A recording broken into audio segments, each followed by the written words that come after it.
নমস্কাৰ সকলোকে স্বাগতম জনাইছোঁ আৰম্ভ কৰিছোঁ আমাৰ আজিৰ অনুষ্ঠান অভিমত মাজত মাত্ৰ দুটা দিন বাকি পঞ্চায়ত নিৰ্বাচনৰ ইতিমধ্যেই নিৰ্বাচনী প্ৰচাৰ তুংগত উঠিছে আৰু এনেকুৱা সময়ত আজি আমি আকৌ এবাৰ পঞ্চায়ত নিৰ্বাচনৰ সন্দৰ্ভত কিছু কথা পাতিব বিচাৰিছোঁ যেটো লক্ষ্যৰ উদ্দেশ্যৰে পঞ্চায়তী ৰাজ ব্যৱস্থাৰ প্ৰৱৰ্তন কৰাৰ কথা চিন্তা কৰা হৈছিল মহাত্মা গান্ধীয়ে যি সপোন দেখিছিল পৰৱৰ্তী সময়ত স্বাধীনতাৰ ৭৫ বছৰত সঁচাকৈ সেই সপোনে সাকাৰ ৰূপ পালেনে আমাৰ গাঁওবিলাক যি ধৰণে শক্তিশালী কৰাৰ লক্ষ্যৰে পঞ্চায়তী ৰাজ ব্যৱস্থাক প্ৰৱৰ্তন কৰা হৈছিল আমাৰ গাঁও সেই দিশেৰে অগ্ৰসৰ হৈছেনে হ'লনে নে হ'ব আজিৰ দিনত নিৰ্বাচনী প্ৰচাৰত যেটো ৰূপ লৈছে যিখিনি আমাৰ সমস্যা যিখিনি আমাৰ কথা আছিল সেইখিনি অগ্ৰাধিকাৰ পাইছে নে নেতাৰ মাজত কেৱল বাকযুদ্ধ হৈছে সুপতি হৈছে এই সকলোখিনি কথা আজি আকৌ এবাৰ আমি পাতিব বিচাৰিছোঁ মাত্ৰ দুটা দিন বাকি থকাৰ সময়ত কিয় কংগ্ৰেছক ভোট দিব লাগে কিয় ভাৰতীয় জনতা পাৰ্টিক ভোট দিব লাগে বা আন ৰাজনৈতিকবিলাকে যে নিৰ্বাচনী ইস্তাহাৰ প্ৰকাশ কৰিছে এই পঞ্চায়ত নিৰ্বাচনক লৈ সঁচাকৈ সেইখিনি কাৰ্যকৰী কৰে নে সকলো ফুটুকাৰ ফেন হয় এই সকলোখিনি কথাই আজিৰ অভিমতত আমি আকৌ এবাৰ আলোকপাত কৰিম অৰ্থনীতিৰ অধ্যাপক দেৱজিৎ ফুকন আজিৰ অনুষ্ঠানৰ অন্যতম অতিথি মই দেৱজিৎ ফুকন ডাঙৰীয়াক অনুষ্ঠানলৈ স্বাগতম জনাইছোঁ কংগ্ৰেছৰ জ্যেষ্ঠ মুখপাত্ৰ গোপাল শৰ্মা আছে গোপাল শৰ্মা ডাঙৰীয়া আপোনাকো মই স্বাগতম জনাইছোঁ অসম জাতীয় পৰিষদৰ মুখ্য মুখপাত্ৰ জিয়াউৰ ৰহমান আছে জিয়াউৰ ৰহমান তেওঁ নিজৰ এটা সমষ্টিত মুৰাজাৰৰ পৰা তেওঁ আমাৰ লগত পোনপটীয়াকৈ আছে মই তেখেতক অনুষ্ঠানলৈ স্বাগতম জনাইছোঁ আৰু ভাৰতীয় জনতা পাৰ্টিৰ জ্যেষ্ঠ উপসভাপতি জয়ন্ত দাস তেখেতকো মই অনুষ্ঠানলৈ স্বাগতম জনাই লৈছোঁ ৰাজনীতিকৰ কাষলৈ মই পিছত আহিম ৰাজনীতিকৰ বাকযুদ্ধও সেই সন্দৰ্ভত আমি আলোচনা কৰিম দেখুৱাম আপোনালোকক কিন্তু তাৰ আগতে মই দেৱজিৎ ফুকন ডাঙৰীয়াৰ কাষলৈ প্ৰথমে আহিব বিচাৰিছোঁ এই কাৰণেই এজন অৰ্থনীতিৰ আপুনি অধ্যাপক হিচাপে এই যে আমাৰ যেটো পঞ্চায়তী ৰাজ ব্যৱস্থা প্ৰৱৰ্তন কৰা হৈছিল আপুনি কি বুলি ভাবে যে সঁচাকৈ আমাৰ দেশখনৰ যি লক্ষ্যৰ উদ্দেশ্য আছিল গ্ৰাম্য অৰ্থনীতি শক্তিশালী কৰা গ্ৰাম্য পৰিৱেশৰ যি প্ৰগতি উন্নতি যি ধৰণে হ'ব লাগিছিল সেই ধৰণে সঁচাকৈ হৈছেনে সব মানে ব্ৰিটিছৰ দীঘলীয়া এটা শাসনৰ আৰু শোষণৰ সময়ছোৱাত যেতিয়া স্বাধীনতা সংগ্ৰামীসকলে দেশ স্বাধীন কৰাৰ কথা কৈছিল মহাত্মা গান্ধীৰ পৰা আৰম্ভ কৰি তেতিয়া এটা কথাই কৰা হৈছিল যে গণতান্ত্ৰিক সমাজবাদ বা এনেকুৱা এখন দেশৰ কথা কৈছিল য'ত ধনী দুখীয়াৰ প্ৰভেদ নাথাকিব সকলোৱে সমান অধিকাৰ পাব আৰু সেইখন দেশত সমস্যা নাথাকিব তেনেকুৱা এটা সপোন দেখুওৱা হৈছিল আৰু মহাত্মা গান্ধী নিজেও কৈছিল গ্ৰাম্য স্বৰাজৰ কথা আৰু সেইকাৰণে স্বাধীনতাৰ পিছত প্ৰথমবাৰৰ কাৰণে 1948 চনতে পঞ্চায়তী ৰাজ ব্যৱস্থাটো আৰম্ভ কৰা হৈছিল আৰু তাক 1959 চনত এমেণ্ড কৰা হ'ল ঠিক তেনেকৈ 72 চনত পুনৰবাৰ এমেণ্ড কৰা হ'ল কিন্তু যি 73rd এমেণ্ডমেণ্ট 92ত কৰা হৈছিল তাৰ পিছৰ পৰা আমাৰ পঞ্চায়তী ৰাজ ব্যৱস্থাটো শক্তিশালী হৈছে আৰু ভাৰতীয় সংবিধানখনে যেটো আমাক প্ৰভিজন দিছে সেই প্ৰভিজন যদি কাৰ্যকৰী কৰিব পৰা যায় পঞ্চায়তী ৰাজ ব্যৱস্থাৰ জৰিয়তে আমি গ্ৰামাঞ্চলৰ যথেষ্ট প্ৰগতি কৰিব পাৰোঁ যথেষ্ট উন্নতি কৰিব পাৰোঁ আটাইতকৈ ডাঙৰ কথাটো হ'ল যে আমাৰ ক্ষমতাৰ যেটো বিকেন্দ্ৰীকৰণৰ ব্যৱস্থা ইয়াত আছে যে তৃণমূল পৰ্যায়লৈকে ক্ষমতাক লৈ যোৱাৰ যেটো প্ৰক্ৰিয়া এইটো মই ভাবো খুব এটা ভাল প্ৰক্ৰিয়া তাক কিমান কাৰ্যকৰী হৈছে বা কিমান তাৰ পৰা সুফল জনসাধাৰণে পাইছে সেইটো সকলোৱে মানে নিজেই বিচাৰ কৰি চাব কিন্তু তাক যদি প্ৰকৃতাৰ্থত সংবিধানে দিয়াৰ ধৰণে বা 73rd এমেণ্ডমেণ্টৰ মতে যদি সঁচাকৈ ক্ষমতাৰ বিকেন্দ্ৰীকৰণ হয় বা গ্ৰাম্য অঞ্চলৰ ৰাইজৰ হাতলৈ সেই ক্ষমতা যায় বিশেষকৈ আপুনি জানে যে প্ৰায় 86% মানুহ গাঁৱত বাস কৰে এই মানুহখিনিৰ সমস্যা বা সামগ্ৰিকভাৱে যেটো আমি গ্ৰামাঞ্চলৰ উন্নয়ন সেই উন্নয়নটো আমি সাধন কৰিব পাৰোঁ কিন্তু বাস্তৱিকতে কি হৈছে এইখিনি পিছত আলোচনা কৰা হ'ব নিশ্চয় মই গোপাল শৰ্মা ডাঙৰীয়া আমাৰ এইবাৰো যদি আমি চাওঁ তেনেহ'লে যে প্ৰায় 35খন জিলাৰ ভিতৰত এতিয়াতো ধৰক এফালে বিটিএডি ইফালে পাহাৰীয়া জিলা যেহেতু ষষ্ঠ অনুসূচীৰ হোৱাৰ কাৰণে এই দুইটা অঞ্চলত নিৰ্বাচন হোৱা নাই বাকী যদি আমি চাওঁ তেনেহ'লে দেখিম যে আমাৰ বহুকেইখন জিলাত যিমানখিনি টকা আবণ্টন কৰা হৈছিল বহুতত আপোনাৰ 60% খৰচ হ'ল ক'ৰবাত 70% খৰচ হৈছে ক'ৰবাত আকৌ 55% খৰচ হৈছে 65% খৰচ হৈছে এনেকুৱা মানে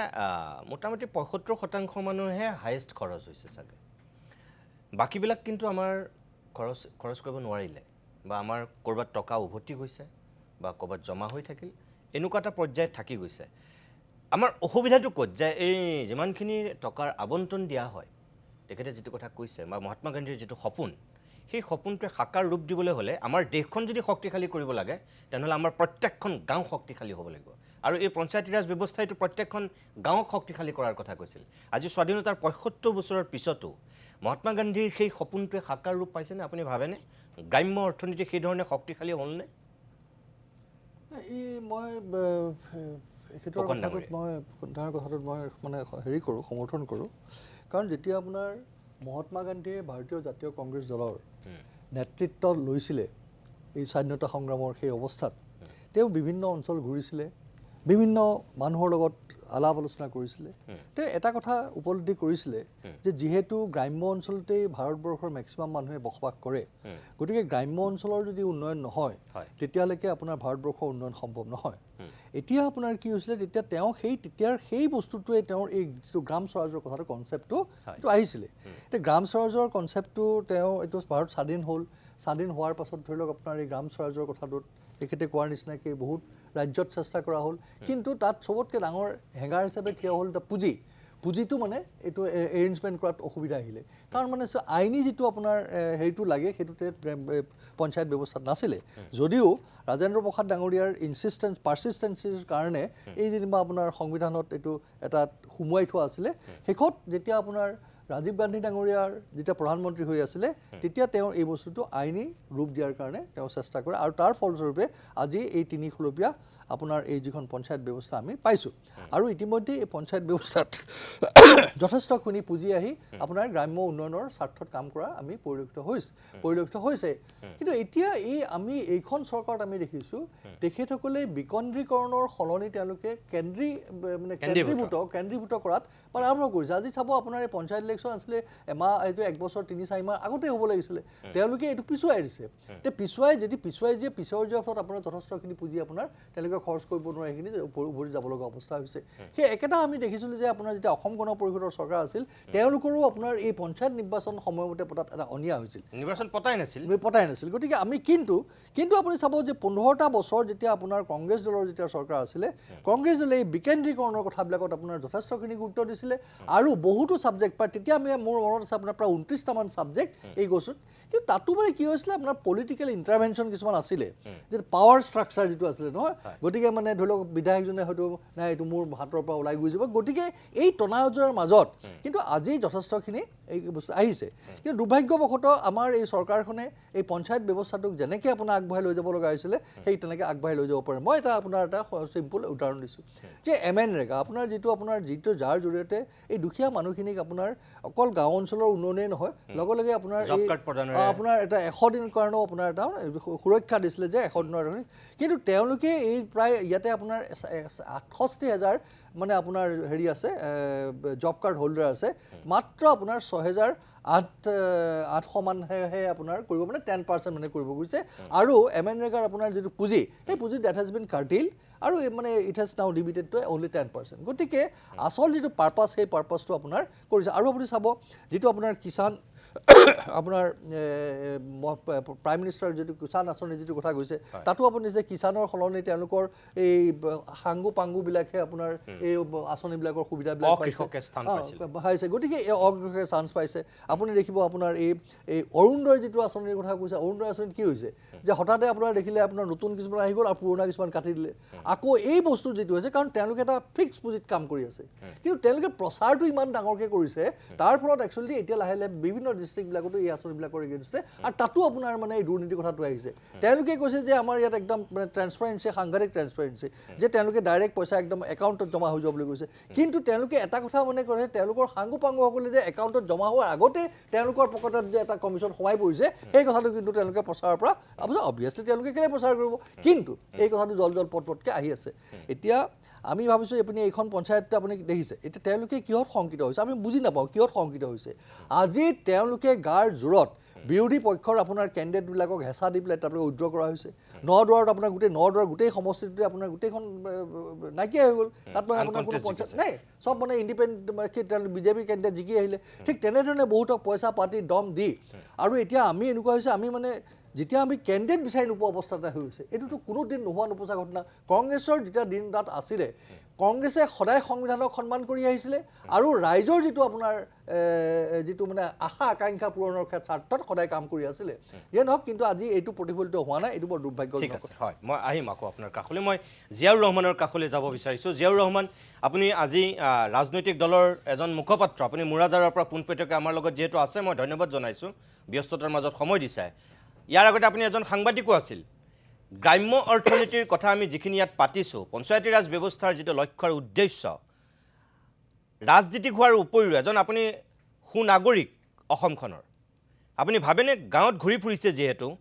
কি দেখিছে আপুনি সঁচা ছবিখন আপোনাৰ মতে কেনেকুৱা যিটো আমাৰ কেন্দ্ৰীভূত শাসন ব্যৱস্থাৰ কথা গোপাল শৰ্মাই কৈছে বিকেন্দ্ৰীকৰণ কৰাৰ কথা কোৱা হৈছিল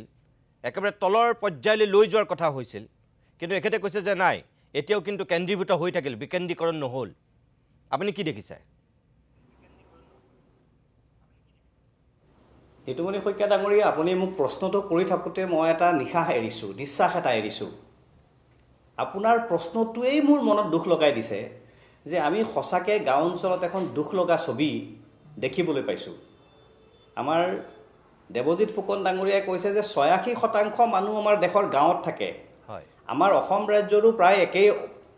একেই হ'ব ৮০%ৰ ওপৰত মানুহ আমি গাঁৱত থাকোঁ গাঁওখনেই দেশ জাতিৰ পিতা মহাত্মা গান্ধী সেইকাৰণে গ্ৰাম্য স্বৰাজৰ কথা কৈছিল কিন্তু গাঁৱত সোমাই আপুনি এসপ্তাহ থাকক আমি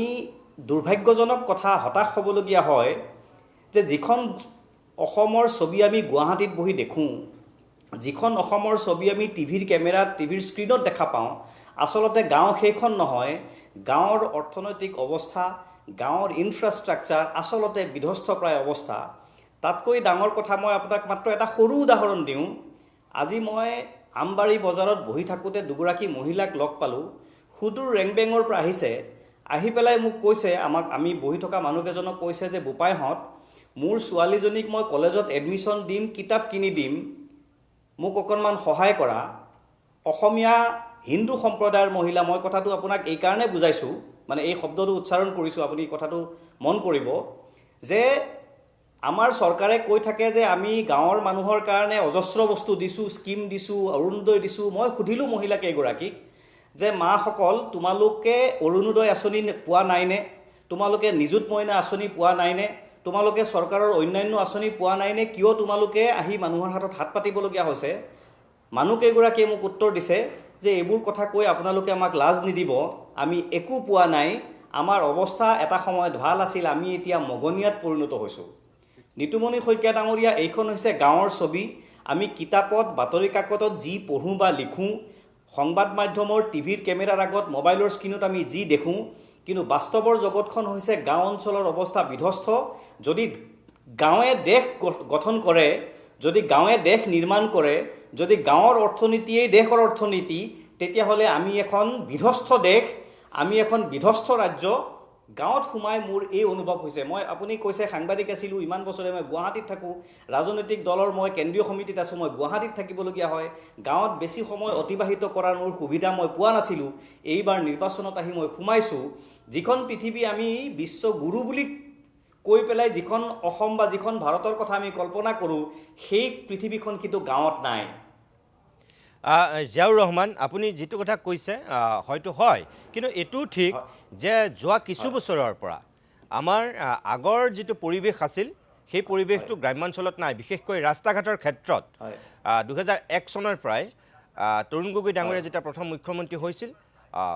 আজিৰ মুখ্যমন্ত্ৰী হিমন্ত বিশ্ব শৰ্মা সেই সময়ত কংগ্ৰেছৰ একেবাৰে সোঁহাত স্বৰূপ এজন ব্যক্তি মুখ্যমন্ত্ৰী গতিকে তেখেতৰ দিনতে এটা উন্নয়নৰ ধাৰা ৰাজ্যখনলৈ আৰম্ভ হৈছিল অসম গণ পৰিষদে বিধ্বস্ত কৰি থৈ যোৱা সেই অৰ্থনীতি তৰুণ গগৈ ডাঙৰীয়াৰ দিনত আৰম্ভ হৈছিল তাৰপিছত মই ভাবোঁ যে অসমৰ গ্ৰাম্যাঞ্চলৰ পৰিৱেশ যথেষ্টখিনি আগতকৈ সলনি হ'ল বিজেপিৰ দুটা কাৰ্যকালেই হ'ব দিয়কচোন এতিয়া মোটামুটি বিশেষকৈ আমি ভিতৰুৱা গাঁওবিলাকৰ ৰাস্তা ঘাট কিন্তু বহু ক্ষেত্ৰত উন্নতি হোৱাটো আমি দেখিছোঁ সেইটো একেবাৰে মিছা বুলি ক'ব নোৱাৰি তাৰ বাহিৰেও আন কিছুমান দিশ আছে ধৰক এতিয়া নামঘৰ বনোৱাৰ পৰা ধৰি বা কিবা পুথিভঁৰাল বা ক্লাব এনেকৈ যিবিলাক পদক্ষেপ লোৱা হৈছে বিগত সময়ছোৱাত সেইবিলাকো কিছু ভাল পদক্ষেপ বুলি ক'ব লাগিব, একেবাৰে অস্বীকাৰ কৰিলেও নহ'ব। তাৰ ভিতৰতো মই যদি কওঁ সামগ্ৰিকভাৱে এজন ব্যক্তিৰ উন্নতি মানে, এখন ঘৰৰ উন্নতি মানে বা এগৰাকী মহিলাৰ উন্নতি মানে এটা পৰিয়ালৰ উন্নতি, এটা পৰিয়ালৰ উন্নতি মানে এখন গাঁৱৰ উন্নতি। সেই দিশেৰে যিটো স্বাৱলম্বী হ'ব লাগিছিল, এতিয়াৰ চৰকাৰে হিতাধিকাৰী সৃষ্টি কৰাৰ এটা আপোনালোকে অভিযোগ উত্থাপন কৰে যে একদম কৰ্মবিমুখ জাতি কৰি পেলাইছে। তলৰ পৰাই আমি কৰ্মপ্ৰাণ হোৱাতকৈ আমি কৰ্মবিমুখ এলেহুৱা কেলেহুৱা এটা জাতি হ'বলৈহে গৈ আছোঁ। আমাৰ পঞ্চায়তী ৰাজ ব্যৱস্থাই শক্তিশালী কৰাৰ কথা কৈছিল, স্বাৱলম্বী হোৱাৰ কথা কৈছিল, কিন্তু আমি পৰনিৰ্ভৰশীল হ'বলৈ গৈ আছোঁ। এই যে আপুনি মহিলা দুগৰাকীৰ কথা ক'লে, এটা মাত্ৰ উদাহৰণ, মই বুজি পাইছোঁ, কিন্তু তাৰ বাহিৰেও সামগ্ৰিকভাৱে মই যদি আপোনাক কওঁ, আপোনালোকেও এটা কিছু প্ৰতিশ্ৰুতি দিছে, কংগ্ৰেছেও দিছে, বিজেপিয়েও দিছে, কিন্তু সেই প্ৰতিশ্ৰুতিবিলাক প্ৰতিশ্ৰুতি হৈ থাকি নাযায়নে? মই আপোনাৰ উত্তৰটো দি আছোঁ, অকণমান সময় দিব। মই যিটো কথা আপোনাক কৈছোঁ যে গাঁও বিধ্বস্ত, আৰু আপুনি মোক কৈছে যে ৰাস্তা ঘাটটো নিশ্চয় বনিছে, নিঃসন্দেহে ৰাস্তা ঘাট বনিছে, কিন্তু কেৱল ৰাস্তা ঘাট বনাটোৱেই উন্নয়নৰ মানে মাপকাঠি হ'ব নোৱাৰে, কি পৰিমাপক হ'ব নোৱাৰে। গাঁৱৰ হয়, ৰাস্তা ঘাটৰ দুই কাষে বসবাস কৰি থকা মানুহৰ মুখত যদি সেই উন্নয়নে হাঁহি বিৰিঙাব নোৱাৰে, তেতিয়াহ'লে সেয়া উন্নয়ন নহয়। ৰাস্তা ঘাট নিৰ্মাণৰো আজিকালি এটা নতুন পৰম্পৰা দেখিছোঁ। ৰাস্তা ঘাট নিৰ্মাণৰ আঁৰত কমিশ্যনৰ ৰাজনীতি থাকে, ওপৰত বহি থকা মানুহ ধনী হোৱাৰ এটা অংক থাকে। মই সেই দিশটোলৈ নাযাওঁ, কিন্তু আমি গাঁৱত সোমাই যিটো দেখিছোঁ, মানুহৰ মুখত সেই হাঁহিটো নাইকিয়া হৈছে। আমি 1250 টকাৰ মই হিতাধিকাৰী একেবাৰে দিবই নালাগে, মানুহক টকা দিব নালাগে তেনেকুৱা কথা মই কোৱা নাই, মানুহক দিব লাগে, কিন্তু মানুহক আপুনি হিতাধিকাৰীৰ সেই আঁচনি নিৰ্ভৰ এটা জাতিত যেতিয়া পৰিণতি কৰিব, তাৰ পৰিণাম এইটো হ'ব যে মানুহ আপুনি পৰনিৰ্ভৰশীল কৰি পেলালে। আমি বাৰে বাৰে এটা কথা কৈ থাকোঁ সদায়, আৰু বিশিষ্ট ব্যক্তিসকলে ইকনমিক্সকলে মানে এই কথাটো কৈ থাকে যে আমি মানুহক ভাত দিয়াৰ সলনি তাক কাম দিয়া উচিত। ভাত দিলে মানুহজনে খাব শুই থাকিব, কিন্তু কাম দিলে তেওঁ নিজৰ উন্নতি কৰিব পাৰিব। নিজৰ উন্নতি মানে দেশৰ উন্নতি। এই যে কাম আমি দিয়া নাই, মানুহবোৰৰ যে কাম পোৱা নাই, এটা উদাহৰণ মই আপোনাক দিছোঁ। আপুনি কংগ্ৰেছ চৰকাৰৰ নাম লৈছে, তৰুণ গগৈ চৰকাৰৰ নাম লৈছে। মনমোহন সিং ডাঙৰীয়াৰ সময়ত মনৰেগা বুলি মহাত্মা গান্ধী গ্ৰাম্য মনৰেগা যিটো ৰুৰেল ডেভেলপমেণ্ট স্কিম, যিখন মনৰেগা আঁচনি, সেই আঁচনিখন আহিছিল এইখন ৰাস্তা ঘাট বনায়, উন্নয়ন কৰে, ইনফ্ৰাষ্ট্ৰাকচাৰ বনায়, কিন্তু তাৰ সমান্তৰাল যিটো উদ্দেশ্য সেইটো আছিল মানুহক ৰোজগাৰ দিয়া, মানুহক কাম দিয়া। মনৰেগা আঁচনিৰ উদ্দেশ্য দুটা, এটা হৈছে ইনফ্ৰাষ্ট্ৰাকচাৰ ডেভেলপমেণ্ট আৰু তাৰ লগতে গ্ৰাম্য উন্নয়ন। এতিয়া বিজেপি চৰকাৰৰ দিনত কি কৰিছে, মনৰেগা অকল উন্নয়ন হৈ আছে, ঠিকাদাৰে কাম কৰে, গাঁৱৰ মানুহে সেই উন্নয়নৰ অংশীদাৰ হ'ব নোৱাৰে। কাম পোৱাৰ যিটো প্ৰক্ৰিয়া আছিল সেইটো বন্ধ হৈ গ'ল। ফলত কি হ'ল, চৰকাৰে নিজে এফালে আইন উলংঘা কৰিছে, আনফালে মানুহৰ হাতৰ পৰা কাম নাইকিয়া হৈ গৈছে। এই যিটো ছবি, যিখন ছবি, এইখন মই আপোনাক আৰম্ভণিতে কৈছোঁ, মই গুৱাহাটীত বহি বা চহৰত বহি আমি অনুভৱ কৰিব নোৱাৰিম। গাঁৱত আহি যেতিয়া আপুনি প্ৰথম এজন মানুহক যেতিয়া গাঁৱত সোমাই সুধিব, তেওঁ প্ৰথমে আপোনাক ভাল কথা ক'ব, কাৰণ গাঁৱৰ মানুহবোৰে আজিকালি দেখিছোঁ নতুনকৈ অহা মানুহক বৰ সন্দেহ কৰে। তেওঁ বা কোন লাইনৰ পৰা আহিছে, কিয় বা আহিছে। আপুনি 1 ঘণ্টা 2 ঘণ্টা 3 ঘণ্টা 5 ঘণ্টা এদিন দুদিন যেতিয়া তেওঁৰ লগত কথা পাতিব, তাৰপিছত লাহে লাহে তেওঁৰ মনৰ কথাখিনি তেওঁ আপোনাক ক'বলৈ আৰম্ভ কৰিব। এইটো হৈছে গাঁৱৰ অৱস্থা। আমি সেইকাৰণে আমি নতুন ৰাজনৈতিক দল, আমি এইটো নহয় যে ৰাজনীতি কৰিবলৈ আহিছোঁ, ভোট খুজিবলৈ আহিছোঁ, আমি বাকী সকলোক গালি পাৰিম, সেইটো নহয়। আমি কৈছোঁ সকলো দায়ী, আমিও দায়ী, আপোনালোকো দায়ী, চৰকাৰো দায়ী, ৰাইজ দায়ী, আমি সকলো সমগ্ৰ ছিষ্টেমটো দায়ী। আৰু সেইকাৰণে আমি কৈছোঁ ছিষ্টেমটো আমি সলনি কৰিবৰ কাৰণে চেষ্টা কৰিব লাগিব। আমি জনমুখী এটা ছিষ্টেম কৰিব লাগিব। এটা উদাহৰণ, আমাৰ পঞ্চায়তী ৰাজ যিটো ব্যৱস্থা কিমান ধুনীয়া, বিশ্বৰ ভিতৰত এটা অন্যতম ধুনীয়া পঞ্চায়তী ৰাজ ব্যৱস্থা। গাঁৱৰ উন্নতি হ'লেহে দেশৰ উন্নতি হ'ব। আৰু আমাৰ ভাৰতবৰ্ষৰ 73rd কনষ্টিটিউশ্যনেল এমেণ্ডমেণ্টে কি কৈছে 94ত না 92ত, এইটো কথা কৈছে যে চৰকাৰৰ হাতত থকা 29টা বিভাগ গাঁও পঞ্চায়তৰ হাতলৈ আহিব লাগে। 29টা বিভাগৰ 29টা বিষয় গাঁও পঞ্চায়তৰ হাতলৈ আহিব লাগে। তেতিয়া গাঁও শক্তিশালী হ'ব, পঞ্চায়ত শক্তিশালী হ'ব।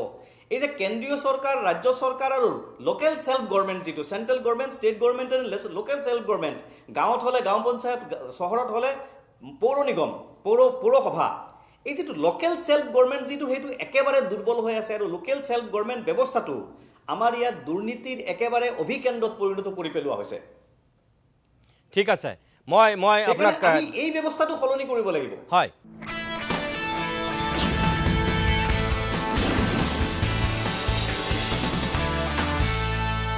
মই পোনে বিজেপিৰ জ্যেষ্ঠ উপসভাপতি জয়ন্ত দাস ডাঙৰীয়া আপোনাৰ কাষলৈ আহিছোঁ জিয়াউৰ ৰহমানে ক'লে গোপাল শৰ্মা ডাঙৰীয়াই ক'লে আপুনি এতিয়া আপোনাৰ দায়িত্ব যে সঁচাকৈয়ে আমাৰ যিটো লক্ষ্য আৰু উদ্দেশ্য এতিয়া পঞ্চায়ত নিৰ্বাচন তুংগত প্ৰচাৰ অভিযান নেতাৰ বাকযুদ্ধ হৈছে মানুহে আকৌ হিয়া উজাৰি ভোট দিব কিন্তু যিটো সঁচা অৰ্থত আমি পঞ্চায়তী ৰাজ ব্যৱস্থাৰ আমাৰ দেশখনত প্ৰৱৰ্তন কৰা হৈছিল আপুনি ভাবেনে যে এই স্বাধীনতাৰ ৭৫ বছৰৰ পিছতো আমি সেই লক্ষ্যত উপনীত হ'ব পাৰিছোঁ বুলি স্পষ্টভাৱে এটা কথা ক'বলৈ হ'লে যে পঞ্চায়ত ৰাজ ব্যৱস্থাটোৰ উৎকৰ্ষ সাধন একেবাৰে কংগ্ৰেছৰ শাসনত হোৱা নাছিল তেওঁলোকে সমতাৰ বিকেন্দ্ৰীকৰণটো হোৱাটো বিচৰা নাছিল আৰু যিখিনি পঞ্চায়ত ৰাজ ব্যৱস্থাৰ আজি এটা প্ৰতিফলন হৈছে উন্নয়নৰ সেইটো কেৱল মাত্ৰ বিজেপি চৰকাৰৰ দিনত আহিছে কেন্দ্ৰত থকা চৰকাৰ ৰাজ্য চৰকাৰৰ আৰু মানে আজি মই এটা কথা বেলেগ এটা কথাৰেহে আৰম্ভ কৰিব বিচাৰিছোঁ যে আচলতে গণতন্ত্ৰৰ অধীনতহে পঞ্চায়ত ৰাজ ব্যৱস্থা বিধানমণ্ডল বা গোটেইখিনি আজি সেই গণতন্ত্ৰক ৰক্ষা কৰিব হ'লে প্ৰথম হ'ল বিৰোধী শক্তিশালী হ'ব লাগিব আজি কিন্তু ডাঙৰ কথা হৈছে বিৰোধী একেবাৰে নিশকতীয়া হৈ গৈছে আৰু এনেকুৱা নিশকতীয়া হৈ গৈছে যে তেওঁলোকৰ দৃষ্টিভংগীৰো সলনি হৈছে যে উন্নয়ন হোৱাটোতো হৈছে হোৱাখিনি অন্ততঃ কয় যে এইটো হৈছে দেই এইটো এইখিনিখিনি হৈছে এইখিনি হোৱা নাই একেবাৰে নচ্ছাত কৰি দিছে আৰু যাৰ বাবে বিৰোধী কেতিয়া ৰাইজে বেয়া পাইছে মোৰ ঘৰৰ সন্মুখৰ ৰাস্তা যোৱা ৫৫ বছৰ ৬০ বছৰত কংগ্ৰেছে কৰা নাছিল এতিয়া বিজেপি চৰকাৰ অহাৰ পিছত মোৰ গাঁৱৰ ৰাস্তাটো প্ৰথমবাৰৰ কাৰণে দেখিলোঁ তাৰপিছত যদি বিৰোধীয়ে আমাক অকল কৰি থাকে সেই মানুহজনক আমি কেনেকৈ যাই তেওঁলোকে বুজাব আজি অৰুণোদয় আঁচনি এটা চিন্তা কৰক খুটা একমুঠা তাতো ৫গৰাকী হিতাধিকাৰীৰ মাজত দি দিয়ে সেইটোক লৈ টনাটনি অৰিয়া অৰি টানাটানি মানে কাপোৰ পৰ্যন্ত ছিঙি যায় চুলি হয় সেই দিনৰ পৰা এতিয়া অৰুণোদয় পোনপটীয়াকৈ আগতে আছিল দালাল ৰাজৰ ব্যৱস্থা আজি আকৌ আপুনি কোনো ধৰণৰ মাজৰ কাকোৱে একো এক পইচা ফুটা কৰি দিব নালাগে চিধা যায় বেংকত গৈ পায় আজি নিযুত মইনা আঁচনিৰ পৰা আৰম্ভ কৰি আজি কৃষকৰ ক্ষেত্ৰত হওক আজি আপোনাৰ চাহ বাগানৰ ক্ষেত্ৰত হওক ইতিমধ্যে ১০০খনতকৈ বেছি স্কুল চাহ বাগানত ইতিমধ্যে আৰম্ভ হৈছে বিদ্যালয় আৰু ১০০খনৰ কাম খুব অতি সোনকালে শেষ হ'বলৈ গৈ আছে যদি এই উন্নয়নবিলাক বিৰোধীয়ে নেদেখি কেৱল মাত্ৰ বিৰোধিতা কৰিবৰ কাৰণে বিৰোধিতা কৰি থাকে আজি যুৱকক হওক কৃষকক হওক আপুনি প্ৰতিটো খণ্ডৰ ক্ষেত্ৰত দুগ্ধপালক হওক বা চাহ বাগান হওক আজি প্ৰত্যেকটো ক্ষেত্ৰতে যেতিয়া ইমান ধৰণৰ আজি সুবিধা পোৱাৰ পিছত তাৰপিছতো যদি বিৰোধিতা কৰিবৰ কাৰণে যে একোৱেই হোৱা নাই বুলি কয় প্ৰতিচ্ছবি কয় আজি অসম জাতীয় পৰিষদৰ আমাৰ প্ৰতিনিধিগৰাকীয়ে তো ইমান এটা বেয়া কথা কৈ দিলে যে পোনপটীয়াকৈ আপোনালোকে আক্ৰমণ কৰিলে আপোনালোকে ইমান মিছা বাতৰি পৰিৱেশন কৰে সংবাদ মাধ্যমে যে টিভিত দেখা পেপাৰত দেখা সকলো মিছা বুলি তেওঁ আপোনালোকৰ সন্মুখতে ইমান ডাঙৰ এটা কথা কৈ দিলে মইতো আচৰিত হৈ গৈছোঁ এনেকুৱা এটা কথা পাৰে নেকি তাৰমানে আপোনালোকৰ প্ৰতিদিন টাইম হওক যিমান হাউচ আছে আপোনালোকে গাঁৱৰ যিবিলাক বাস্তৱ সত্য আজিলৈ দেখাই আহিছে তেওঁ একেকোবে নচ্ছাত কৰিছে আৰে ভাই অন্ততঃ সেই লেংথটো ৰাখিব লাগে যে বিৰোধীক গালি পাৰিবলৈ গৈ আছে বিৰোধিতা কৰিব যাওঁতে কাক তেওঁলোকে বিৰোধিতা কৰিব এতিয়া সংবাদ মাধ্যমকো তেওঁ বিৰোধিতা কৰিলে যুক্তিৰ আধাৰত কিন্তু এনে যুক্তি মই ক'ম যে যুক্তিটো টিভিৰ মজিয়াৰ পৰা নহয় যুক্তিটো সেই ভোটাৰ ৰাইজৰ মনৰ সন্মুখত হ'ব লাগিব সেই মনটোই কাক ভোট দিব তাক প্ৰতিমান নিব পৰাকৈ যুক্তিয়ে যদি থাকে নিশ্চিতভাৱে সেইটো দলে আগুৱাই আহিব সেইটো দলে ৰাইজক ল'ব পাৰিব আৰু যিটো সময়ত আজি আমাৰ মাননীয় প্ৰধানমন্ত্ৰী হওক মাননীয় মুখ্যমন্ত্ৰী হওক আজি যেনে ধৰণৰ গোটেই চিনচিয়াৰলি আৰু চিৰিয়াছলি গোটেই পঞ্চায়ত ব্যৱস্থাটো পঞ্চায়ত নিৰ্বাচনটোক লৈছে তাৰ বাবে আমি উৎসাহী আৰু আমি অনাগত দিনত আৰু ৰাইজক সুবিধা দিব পাৰিম আৰু আমি ৰাইজক সুবিধা প্ৰদান কৰিব পাৰিম আৰু তাৰে এটা জল পটপটকৈ এটা স্পষ্ট পৰিৱেশ এটা আমি সন্মুখত দেখিছোঁ আপুনি যে ক'লে যে বিৰোধীৰ অৱস্থাটো শূন্য তথৈবচ শৰ্মা ডাঙৰীয়াই কিছু সময় পূৰ্বে কৈছিল যে এতিয়া এনেকুৱা এটা পৰিৱেশ হৈ গৈছেগৈ যে তেওঁলোকে কেণ্ডিডেট বিচাৰি নোপোৱা হৈছে আৰু তাৰ মূলতে আপোনালোকক দায়ী কৰিছে ইয়াৰ দুটা দিশ হয়তো থাকিব পাৰে যে শাসক পক্ষৰ উন্নয়নৰ ধ্বজা ইমানেই ওখ হৈছে উচ্চ হৈছে যাৰ কাৰণে সঁচাকৈ কোনো মানুহ হয়তো নোলোৱা হৈ গৈছে সেই অঞ্চলত এটা কথা সেইটো তেনেকুৱা হ'ব পাৰে আনটো কথা হৈছে যে আপোনালোকৰ ক্ষমতাই হয়তো এনেকুৱা একাংশ মানুহক মূৰত ধৰাইছে য'ত ভয় ভাবুকি প্ৰদান কৰি কাৰণ বিৰোধী শক্তিটোক দমন কৰিছে য'ত তেওঁলোকে প্ৰাৰ্থিত্ব প্ৰদান কৰিবলৈকে ভয় কৰিছে এইবাৰৰ এই পঞ্চায়ত নিৰ্বাচনটোত প্ৰথমতে ঘোষণা কৰা হৈছিল এটা বিশেষ শ্ৰেণীত কোনো দলৰ চিহ্ন নাথাকিব বাকী ক্ষেত্ৰত দলীয়ভাৱে অৱতীৰ্ণ কৰা হ'ব এতিয়া কথা হ'ল ধৰক এখেতে ক'লে যে নদুৱাৰ পঞ্চায়তৰ কথা ক'লে যে তাত সকলোবিলাক বিনা প্ৰতিদ্বন্দ্বিতাই জিকি গ'ল তাত দুটা দৃষ্টিভংগী হ'ব হয় তাত বিজেপিৰ প্ৰতি গোটেই মানুহ একেবাৰে উৎফুল্লিত হৈ আনন্দত আহ্লাদিত হৈ পেলাই তাত সকলোৱে বিৰোধীৰ পৰা কোনো প্ৰাৰ্থিত্ব নিদিয়াৰ কথা ভাবিব পাৰে নতুবা বিজেপিৰ প্ৰতি ভয়ত আতংকিত হৈ পেলাই কোনো আগবাঢ়ি নাহিব পাৰে চাওক এতিয়া স্পষ্টভাৱে মই প্ৰথমটোতে ক'ম যে আমাৰ চৰকাৰৰ কামৰ প্ৰতি সম্পূৰ্ণ আস্থাৰে আজি তেওঁলোকে মানে তেওঁলোকৰ প্ৰাৰ্থিত্ব প্ৰত্যাহাৰ কৰি আজি আমাৰ বিনা প্ৰতিদ্বন্দ্বিতা আগবাঢ়িছে এইটো স্পষ্ট কথা নহয় এজনে কৰিব পাৰে দুজনে কৰিব পাৰে কিন্তু গোটেইখিনি আজি আৰু আপোনাৰ কথাষাৰ কম মানে দুৰ্ভাগ্যজনক এইটো আমাৰ কংগ্ৰেছৰ প্ৰতিনিধিগৰাকী কংগ্ৰেছ দলত এইটো আলোচনা কৰা উচিত যে আজি এনেকুৱা ধৰণৰ তেওঁলোকৰ অৱস্থা হৈ গ'ল য'ত তেওঁলোকে প্ৰাৰ্থিত্ব দিবৰ কাৰণে মানুহ ব্যক্তি বিচাৰি নোপোৱা হ'ল মহিলা বিচাৰি নোপোৱা হ'ল এইটোতো ইয়াতকৈ দুৰ্ভাগ্যজনক কি থাকিব পাৰে তে সেইটো তেওঁলোকৰ চিন্তনীয় বিষয় তেওঁলোকৰ ৰুমৰ ভিতৰত তেওঁলোকৰ চিন্তা কৰি কেনে আগবাঢ়িবলগীয়া কথা এতিয়া আৰু এটা কথা জানে যে কোনোবা এটা বিশেষ অঞ্চলত যদি গোটেইখিনি আনকণ্টেষ্ট হৈছে কিন্তু এনেকুৱাও আছে যে ৱাৰ্ড মেম্বাৰৰ ক্ষেত্ৰত যোৱাকালি মই দিছপুৰ আৰু ডিমৰীয়া এতিয়াও দিছপুৰ সমষ্টি হৈছে মই কেইবাটাও পঞ্চায়ত গৈছোঁ চব পঞ্চায়তে ৱাৰ্ড মেম্বাৰৰ ক্ষেত্ৰত 3জন 4জন 5জন 6জনকৈ খেলি আছে যদি ভয় শংকা থাকিলহেঁতেন যদি আমাৰ পৰা তেওঁলোকক শংকিত কৰাৰ পৰিৱেশ নিৰ্মাণ কৰিলোহেঁতেন তেতিয়াহ'লে নিশ্চিত সেই 4-5জনকৈ প্ৰাৰ্থী হ'ব নোৱাৰে আৰু এনেধৰণৰ প্ৰাৰ্থিত্ব চাগে আপোনালোকৰ তাত তথ্য বেছি থাকিব যিহেতু মই এটা বিশেষ অঞ্চলত মোক এটা দায়িত্ব দিছে সেই অঞ্চলৰ ভিতৰতে মই সম্পূৰ্ণ ব্যস্ত হৈ আছোঁ এতিয়া আপোনালোকৰ তাত তথ্য বেছি থাকিব যে আপোনালোকে চাব ৱাৰ্ড মেম্বাৰৰ ক্ষেত্ৰত 4জন 5জন 3জন এনেকুৱা ধৰণৰ খেলিছে তে এই কাৰণে মই বিৰোধীৰ যিটো কংগ্ৰেছৰ বিশেষকৈ যাতে যিটো কৈছে যে আমি ভয় ভাবুকিৰে আমি আগবাঢ়িছোঁ এতিয়া ভয় ভাবুকিৰে আগবাঢ়িলে ইমান প্ৰাৰ্থিত্ব কেতিয়াও নাথাকিলেহেঁতেন এয়া তেওঁলোকে আজি যিটো স্থিতিত তেওঁলোকে এতিয়া নাক ওলাব নোৱাৰা অৱস্থা হৈছে যে প্ৰাৰ্থিত্ব দিব নোৱাৰা অৱস্থা হৈছে ইমান দুৰ্বল হৈছে সেই দুৰ্বলতাটো ৰাইজৰ ওচৰত ঢাকি ৰাখিবৰ কাৰণে এতিয়া উপায় নাপায় এনেকুৱা ধৰণৰ তেওঁলোকে কথা ক'বলৈ ধৰিছে আৰু মই পুনৰবাৰ ক'ম যে তেওঁলোকে আমি বিৰোধী শক্তিশালী হোৱাটো বিচাৰোঁ কাৰণ আমি যেতিয়া বিৰোধীত আছিলোঁ আমি যেতিয়া ৰাজপথত আছিলোঁ আমি যেতিয়া CRPৰ কোব খাইছিলোঁ আমি কিন্তু শক্তিশালী আছিলোঁ আমি দুৰ্বল নাছিলোঁ আমাৰ মানসিকভাৱে শাৰীৰিকভাৱে আমাৰ আদৰ্শগতভাৱে আমি শক্তিশালী আছিলোঁ আৰু সেইকাৰণে তেওঁলোককো সেই কথাটো চিন্তা কৰাৰ বাবে আহ্বান জনালোঁ এইটো সময়ৰ আহ্বান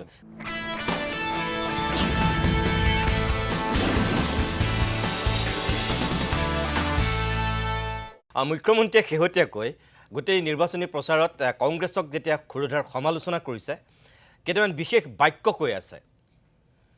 মই মুখ্যমন্ত্ৰীৰ বক্তব্যৰ সেই কিয়দাংশ অকণমান দেখুৱাই লৈছোঁ তাৰপিছত এখেতসকলৰ কাষলৈ উভতি আহিম কংগ্ৰেছৰ মানুহক সুধো যে তোমালোকৰ দিনত কিবা কি আঁচনি আছিলে মোক নামকেইটা ক'ব লাগে মিটিঙে পত্ৰই যাতে তোমালোকৰ আঁচনিৰ নামকেইটাও মই ল'ব পাৰোঁ কোনো উত্তৰ নিদিয়ে মোৰটো খজুৱাই থাকে নামে মনত নপৰে কংগ্ৰেছৰ দিনত কি আঁচনি আছিলে খালি খজুৱাই থাকে মোৰটো আঁচনিৰ নাম মনত নাই এজনক ক'লো অলপতো মনত পেলা বোলে দাদা লুঙি দিছিলে নেকি কংগ্ৰেছৰ সময়ত এজনে ক'লে যে দাদা আপোনাক লুঙি দিয়া নাই লুঙিৰ লগত ধুতিও দিছিলে মই বোলো বাপৰে আৰু কি দিছিলে বোলে দাদা সূতা দিছিলে আঁঠুৱা দিছিলে কম্বল দিছিলে বাছ যেনেকে পূজাত পঞ্চমৃত লাগে নহয় তেনেকে কংগ্ৰেছৰ 5টা আঁচনি আছিলে লুঙি ধুতি সূতা আঁঠুৱা আৰু কম্বল 1 অক্টোবৰৰ পৰা বিনামূলীয়া চাউলৰ লগতে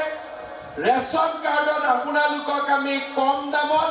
দালিও দিম চেনিও দিম আৰু নিমখো দিয়া আমি আৰম্ভ কৰিম মই ধেমাজিত মিটিং কৰি আছিলোঁ এগৰাকী আইতাই মোক ক'লে যে চাউলো দিলে দালিও দিলে নিমখো দিলে তেলো দিলে গেছৰ চিলিণ্ডাৰটো দিলে লেঠাটো মৰি যায় এতিয়া মই আপোনালোকক এটাই কথা ক'ম ইলেকশ্যনৰ পিছত মই গেছৰ চিলিণ্ডাৰৰ দাম 600-650ৰ ভিতৰত ৰাখি দিম আপোনালোকে 600-650 গেছৰ চিলিণ্ডাৰ সেয়া আছিল মুখ্যমন্ত্ৰী হিমন্ত বিশ্ব শৰ্মাৰ এইকেইদিনৰ ধাৰাবাহিক নিৰ্বাচনী সভাবিলাকত দিয়া বক্তব্যৰ কিয়দাংশ মই শৰ্মা ডাঙৰীয়া মই আপোনাৰ কাষলৈ আহিছোঁ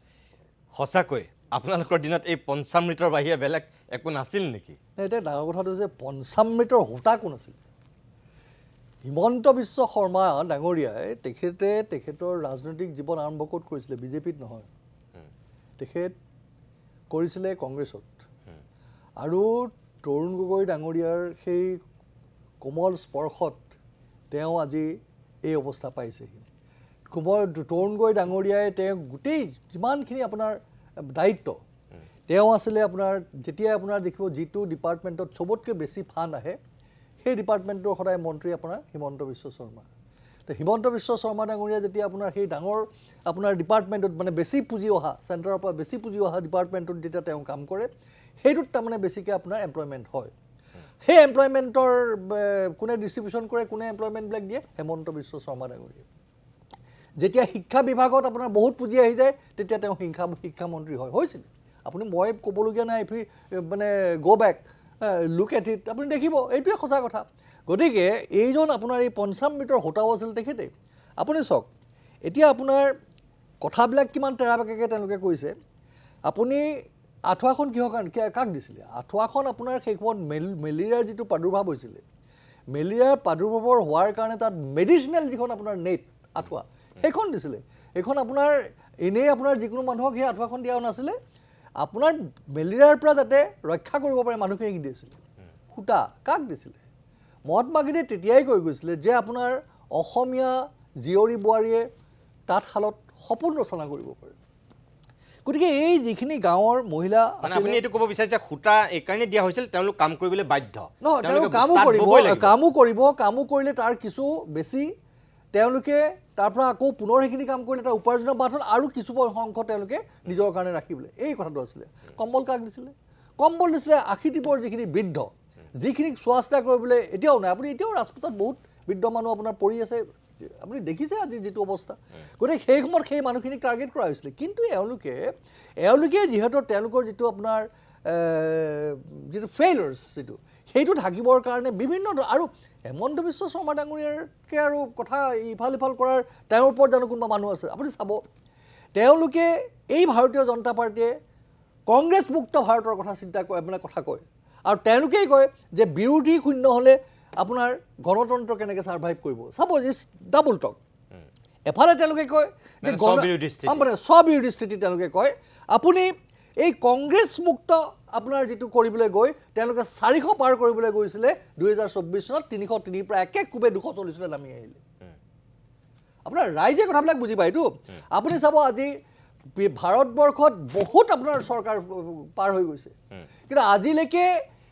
মানে ভাৰতবৰ্ষত আজি যিটো আপোনাৰ আনএমপ্লয়মেণ্টৰ যিটো স্থিতি, সেই স্থিতি কিন্তু কেতিয়াও হোৱা নাছিল। আপুনি এইমাত্ৰ যিটো কথা ক'লে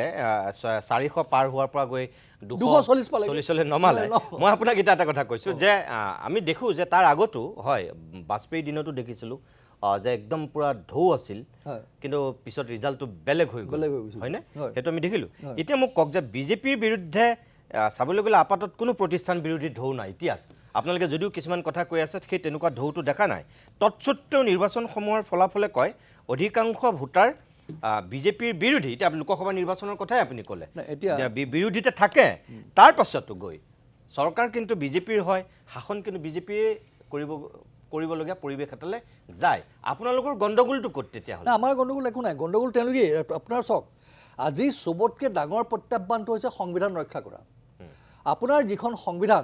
সংবিধানত আপোনাৰ যিকেইটা আপোনাৰ যিটো স্তম্ভ আছিলে সেই গোটেই স্তম্ভবিলাক মানে ভাঙি চিঙি নাইকিয়া কৰি পেলালে। আজি আপুনি দেখিছে মিডিয়া তেওঁলোকৰ যিবিলাক আপোনাৰ ক্ল'জ যিবিলাক আপোনাৰ পুঁজিপতি তেওঁলোকৰ হাতত মিডিয়া হাউচ। গতিকে তেওঁলোকৰ যিটো ভাষ্য, চৰকাৰৰ যিটো ভাষ্য বা চৰকাৰ কিবা ইফাল সিফাল হ'লেও এইটো আহে। মই চব মিডিয়া হাউচৰ কথা কোৱা নাই, কিন্তু যিখিনি মিডিয়া হাউচ তেওঁলোকৰ পুঁজিপতিসকলৰ হাতত আছে মই সেইখিনি বুজি পাই মই কথা কৈছোঁ। তাৰপাছত আপোনাৰ আহিব এতিয়া আপোনাৰ ধৰি লওক ইলেকশ্যন কমিশ্যন। আপুনি গম পাইছে মহাৰাষ্ট্ৰত মাত্ৰ ৫টা মাহৰ ভিতৰত কিমান লাখ ভোটাৰ আপোনাৰ আহি গ'ল। সেই ক'ৰ ভোটাৰ আপোনাৰ দিল্লী, বিহাৰ এইবিলাক ভোটাৰ আপোনাৰ আহি গ'ল। আপুনি একোটা আপোনাৰ ধৰি লওক ভোটিং ষ্টেচনত আপোনাৰ আগৰ যিটো মেক্সিমাম আপোনাৰ এলাৱেঞ্চ আছিলে যে ১২০০ ভোটাৰ্ছ, ছাডেনলি আপোনাৰ ৰাজীৱ কুমাৰ ১৭০০লৈ আপোনাৰ এনকাৰেজ কৰে। কিন্তু এই নতুন যিজন আহি পেলাই কুমাৰে কুমাৰে এইটো চেঞ্জ কৰি পেলাই আকৌ সেইটো ১২০০লৈ লৈ আনিলে। কাৰণ আপুনি তাত মানে এইটো কথাও তেওঁলোকে এতিয়া মানে এইটো হৈছে যে ইমানখিনি যে 65 লাখ এই এটা সময়ৰ ভিতৰত 65 লাখ ভোটাৰে কেনেকৈ দিলে এজন এটা ভোট দিওঁতে আপোনাৰ 3 মিনিট এই গোটেই কথাবিলাক আহিছে এই তাকেই কৈছোঁ এইবিলাক তাৰমানে এতিয়া সেইটো তেওঁলোকে পপুলাৰ ভোটত জিকিছে নে আপোনাৰ এই বস্তুবিলাক আপোনাৰ মেনেজ কৰি পেলাই তেওঁলোকে জিকিছে সেইটো এটা ডাঙৰ প্ৰশ্ন আহিছে মোক এটা কথা এটা একদম পোনপটীয়া আপুনি উত্তৰ দিয়কচোন বিজেপিক ভোট নিদি পঞ্চায়তত কিয় কংগ্ৰেছক ভোট দিব লাগে অসমৰ মানুহে এটা কথা আপোনাৰ চাব আজি এতিয়া মানুহবিলাকে এটা কথা উপলব্ধি কৰিছে যে কংগ্ৰেছ চৰকাৰ যেতিয়া আছিলে কংগ্ৰেছ চৰকাৰক আপোনাৰ যিমানেই দুৰ্নীতি কৰক বা যিয়ে নকৰক কিন্তু আপোনাৰ আজি যিটো অৱস্থা হৈছে আপোনাৰ যিটো মানে আপোনাৰ এই মানুহে বস্তু কিনিবলৈ আপোনাৰ তেওঁলোকৰ হাতত পইচা নোহোৱা অৱস্থা যিটো হৈছে আজি আপোনাৰ কৰ্মসংস্থান বিমুখ হৈ গৈছে চাৰিওফালে এই পৰিস্থিতি কিন্তু কংগ্ৰেছৰ দিনত কেতিয়াও হোৱা নাছিলে কংগ্ৰেছে যেতিয়া 2001 চনত আপোনাৰ যেতিয়া শাসন ভাৰ লৈছিলে তেতিয়া আপোনাৰ গোটেই গুলী বাৰুদৰ চাৰিওফালে আপোনাৰ তেনেকুৱা এটা আপোনাৰ পৰিস্থিতি আছিলে সেই পৰিস্থিতি সলনি কৰি কিন্তু তৰুণ গগৈ ডাঙৰীয়াই যেতিয়া 2016 চনত তেওঁ এই 15 বছৰৰ পাছত তেওঁ গৈছিলে তেতিয়া কিন্তু মাত্ৰ 10,000 কোটি টকাৰহে আপোনাৰ এটা লোন তেওঁলোকে এৰি থৈ গৈছিলে আজি এওঁলোকৰ অৱস্থা কি হৈছে তেওঁলোকৰ আপোনাৰ পৰ্যাপ্ত পৰিমাণে ৰাজহ তেওঁলোকে কৰিব পৰা নাই তেওঁলোকে চেণ্ট্ৰেল গভৰ্ণমেণ্টৰ পৰা যিখিনি এডিকুৱেট তেওঁলোকে প্ৰচাৰ কৰিছে তেওঁলোকে কথা বহুত কৈছে কিন্তু তেওঁলোকে সেই পাহান আনিব পৰা নাই আজি ইয়াত আপোনাৰ দুৰ্যোগ প্ৰশমনৰ যিটো পুঁজি তেওঁলোকে দিয়ে আছে তেওঁলোকৰ হেৰিৰ ওচৰত কিন্তু তেওঁলোকে দিব পৰা নাই কিন্তু ইয়াত চৰকাৰে সেই নিজৰ মানে লজ্জাবোধটো আপোনাৰ মানে হেৰি কৰিবৰ কাৰণে তেওঁলোকে কৈছে না আমাৰ এডিকুৱেট ফাণ্ড আছে গতিকে আমিতো মেনেজ কৰিব পাৰিম গতিকে তেওঁলোকে চাৰিওফালে ফেইলিয়ৰ হৈছে আৰু আপোনাৰ যিবিলাক ইয়াত এছেটছ যিবিলাক আছে সেই এছেটছবিলাক আপোনাৰ যিখিনি সেই এছেটছবিলাক তেওঁলোকে কিন্তু আপোনাৰ ৰক্ষা কৰিব পৰা নাই আপুনি চাব যে আপোনাৰ নৰেন্দ্ৰ মোদী ডাঙৰীয়া অহাৰ আগতে প্ৰত্যেক ইভিন অটল বিহাৰী বাজপেয়ী ডাঙৰীয়াও দিনতো আপোনাৰ বিভিন্ন এছেটছ ক্ৰিয়েট কৰিছিলে আপোনাৰ এই চৰকাৰৰ কাৰণে কাৰণ আপোনাৰ যিটো আপোনাৰ ধৰক আপোনাৰ যিটো আমাৰ গণতান্ত্ৰিক যিটো আপোনাৰ ধজ্জা আপোনাৰ ছ'চিয়েল এণ্ড আৰু যিটো আপোনাৰ মানে আমাৰ যিটো ছিষ্টেম আমাৰ সেইটোৰ কাৰণে আমাৰ এই গভৰ্ণমেণ্ট ছেক্টৰতো আমাৰ বিভিন্ন ধৰণৰ ইণ্ডাষ্ট্ৰী বা তেনেকুৱা ধৰণৰ আনিছিলে যিবিলাক সাধাৰণতে আপোনাৰ প্ৰাইভেট ছেক্টৰত সেইটো সম্ভৱ হৈ নুঠে বা সেইটো এটা মনোপলি ছেক্টৰত যোৱাটো তেওঁলোকে বিশ্বৰ চৰকাৰে নিবিচাৰে কিন্তু এতিয়া কি কৰিছে আপোনাৰ এওঁলোকে সেই যিমানবিলাক এছেটছ ক্ৰিয়েট কৰা হৈছিলে পানীৰ দৰত তেওঁলোকক দিয়া হৈছে আৰু আপোনাৰ ধৰক ডিফেন্সৰ পৰা আদি কৰি আপোনাৰ এনেকুৱা কিছুমান চেনচিটিভ ছেক্টৰো দিয়াৰ ফলত আজি গোটেই আপুনি ক'ব বিচাৰিছে এইবিলাকৰ বিৰোধিতা কৰিবৰ কাৰণে আজি নিদি আপোনালোকক ভোট দিব লাগে নিশ্চয় সেইটোৱে তেনেকুৱা হ'ব ঠিক আছে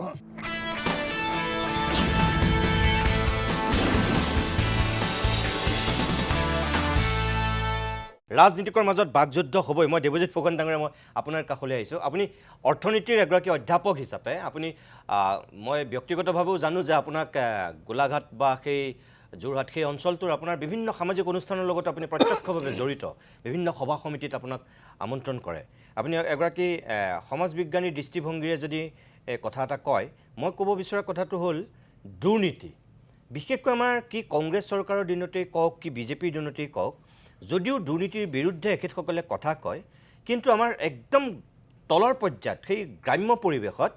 দুৰ্নীতিটো এটা সামাজিক ব্যাধিলৈ ৰূপান্তৰ হৈছে এইটা ঘৰ এটাৰ আবণ্টনৰ ক্ষেত্ৰত ৰাস্তা এটাৰ আবণ্টনৰ ক্ষেত্ৰত বা কিবা কোনোবা এটা অনুষ্ঠান প্ৰতিষ্ঠানলৈ দিয়া ধনৰ বিনিময়ত যিটো কাৰবাৰ হয় এইটো খুব মানে নিদাৰুণ সত্য এইটো জঘন্য তাৰমানে এতিয়া যদি 1.5 লাখ টকা কিবা এটা ঘৰৰ দিছে তেনেহ'লে তাত সেই পঞ্চায়তৰ লগত জড়িত হোৱা একাংশ ব্যক্তি তাৰ এটা কমিশ্যন লাগিবই ৰাস্তা এটা যদি চেংচন হৈছে তেনেহ'লে তাৰ এটা পাৰ্চেণ্টেজ আগতীয়াকৈ ভাগ বতৰুৱা হয় এইটো কথা ঠিক যে অলপটো কিবা কিবি চাগে থাকিব এইবিলাক উপায় নাই পইচাটো তেনেকৈ ধৰেই এটা ঠিকাদাৰক এটাতো তাত লাভাংশ থাকেই কিন্তু হ'লেও আপুনি নাভাবেনে যে আমাৰ সঁচাকৈ আমাৰ মানে অসমৰ কথাই কৈছোঁ মই আমাৰ চেহেৰাটো বহুত সলনি হ'লহেঁতেন যদি একেবাৰে সেই তলৰ পৰ্যায়টো ভয়ংকৰভাৱে এই দুৰ্নীতিটো নঘটিলহেঁতেন আপুনি কি বুলি ভাবে আপুনি একদম সঁচা কথা এটা কৈছে কিন্তু মই 3টা বিষয় মই ইয়াত উত্থাপন কৰিব বিচাৰিম মই ইমান দেৰি কথাখিনি শুনি আছোঁ ধৰক চৰকাৰী পক্ষৰ মানুহে ক'ব যে বহুত উন্নতি হৈছে আৰু বিৰোধী পক্ষৰ মানুহে ক'ব যে একো উন্নতি হোৱা নাই এই দুইটা কথাই সম্পূৰ্ণ আমি মানি ল'ব নোৱাৰোঁ আচলতে অৰ্থনীতিত এটা কথা আছে যে আমি ডাটাৰ ওপৰত সকলো কথা নিৰ্ভৰ কৰোঁ লাগিলে তাত কংগ্ৰেছ চৰকাৰে হওক বিজেপি চৰকাৰে হওক বেলেগ চৰকাৰে হওক ডাটাই কি কৈছে ৱৰ্ল্ড বেংক আছে IMF আছে UNDP আছে ভাৰতবৰ্ষত নীতি আয়োগ আছে এওঁলোকৰ ডাটাবিলাকে কি কৈছে আৰু বিগত সময়খিনি যদি চাওঁ আমি উন্নতি হৈছেনে নাই হোৱা তাত আমি চাব লাগিব যে আমাৰ ঘৰুৱা উন্নয়ন যিটো মানে ষ্টেট ডমেষ্টিক প্ৰডাক্ট আমাৰ কিমান বাঢ়িছে গ্ৰোথ ৰেটটো কি হৈছে আৰু সেই গ্ৰোথ ৰেটটো যদি আমি চাওঁ মানে প্লেনিং আৰম্ভ হোৱাৰ পৰা 1951 পৰা যিটো ট্ৰেণ্ড আৰম্ভ হৈছিলে শেহতীয়াভাৱে সেই ট্ৰেণ্ডটো কিন্তু বহুত ঊৰ্ধ্বমুখী হৈছে আৰু কোনোবাই যদি ডাটাক মানে নৎসাত কৰিব বিচাৰে সেইটো কেৱল ৰাজনৈতিক স্বাৰ্থত কৰিব বিচাৰিব তাৰ বাহিৰে কোনো উপায় নাই যে এই তথ্যখিনি ভুল বুলি ক'ব কাৰণ নীতি আয়োগটো বা প্লেনিং কমিশ্যন আগত আছিল প্লেনিং কমিশ্যনেই হওক নীতি আয়োগে সাংবিধানিক এটা সংস্থা সেই ডাটাৰ ওপৰত আমি সূচকাংক ব্যৱহাৰ কৰোঁ দ্বিতীয় কথা হ'ল যে গাঁও অঞ্চলৰ উন্নতি হৈছে নে নাই হোৱা আৰু গাঁও অঞ্চলত মই কৈছিলোঁ অসমৰ কথা কৈছিলোঁ যে 86% মানুহ অসমত গাঁৱত বাস কৰে এতিয়া কথা হ'ল গাঁও অঞ্চলৰ উন্নতি হৈছে নে কিছুমান ইণ্ডিকেটৰ আছে ধৰক আমি ইনফ্ৰাষ্ট্ৰাকচাৰ চাব লাগিব আমি পভাৰ্টি ৰেচিঅ' চাব লাগিব পভাৰ্টি ৰেচিঅ' চাবৰ কাৰণে কংগ্ৰেছ চৰকাৰৰ দিনত মনমোহন সিঙৰ দিনত তেণ্ডুলকাৰ কমিটি ৰিপৰ্ট আহিছিলে আৰু তেণ্ডুলকাৰ কমিটি এটা সাংঘাতিক কথা কৈছিল যে গাঁও অঞ্চলত যদি 26 টকা নগৰ অঞ্চলত 32 টকা উপাৰ্জন হয় তেতিয়াহ'লে সেই মানুহজন দুখীয়া নহয় আৰু তেনেকৈ চাবলৈ যাওঁতে আমাৰ ভাৰতবৰ্ষত সেই সময়ত 21.9% মানে দৰিদ্ৰ লোক আছে মানে 2012-11 এনেকুৱা সময়খিনি তাৰপিছত ৰঙৰাজন কমিটি আহিলে কিছু শিথিল কৰি দিয়াৰ পিছত মানে 26 টকা আৰু 32 টকাটো অকণমান ইনক্ৰিজ কৰাৰ ফলত মানে পভাৰ্টি ৰেচিঅ'টো গৈ পেলাই 29% পালেগৈ আৰু সেই প্ৰক্ৰিয়াটো আহি শেহতীয়াভাৱে আজি নে কালি আপোনালোকৰ প্ৰতিদিন কাকতখনত প্ৰকাশ পাইছে যে ভাৰতবৰ্ষত দৰিদ্ৰতাৰ হাৰটো গ্ৰাম্যাঞ্চলত 3% তললৈ নামিছে নগৰ অঞ্চলত 2% তললৈ নামিছে মই ফিগাৰত কৈছোঁ মানে ৱৰ্ল্ড বেংকৰ তথ্য দিছোঁ মই কোনো মিটিঙত কথা কৈ বা বজাৰত মানুহ এজনক লগ কৰি মই কথা কোৱা নাই যিটো মানে উন্নয়নৰ ধাৰা নিৰ্ধাৰণ কৰাৰ প্ৰক্ৰিয়া সেই প্ৰক্ৰিয়াটোৱে কৈছোঁ মই বা ইনফ্ৰাষ্ট্ৰাকচাৰ ডেভেলপমেণ্ট বা আমাৰ পাৰ কেপিটা ইনকামৰ কথা ক'ব পাৰি যে জনমূৰি আয়টো আমাৰ কেনেকুৱা যে জনমূৰি আয় আমাৰ প্ৰায় 64,000 আছিল 2016 সেইটো আজি আহি 1.5 লাখ টকাৰ পাৰ হৈছে গতিকে সেই দৃষ্টিকোণৰ পৰা আমাৰ উন্নতি হৈছে গতিকে আমিতো সেই তথ্যটো বাদ দি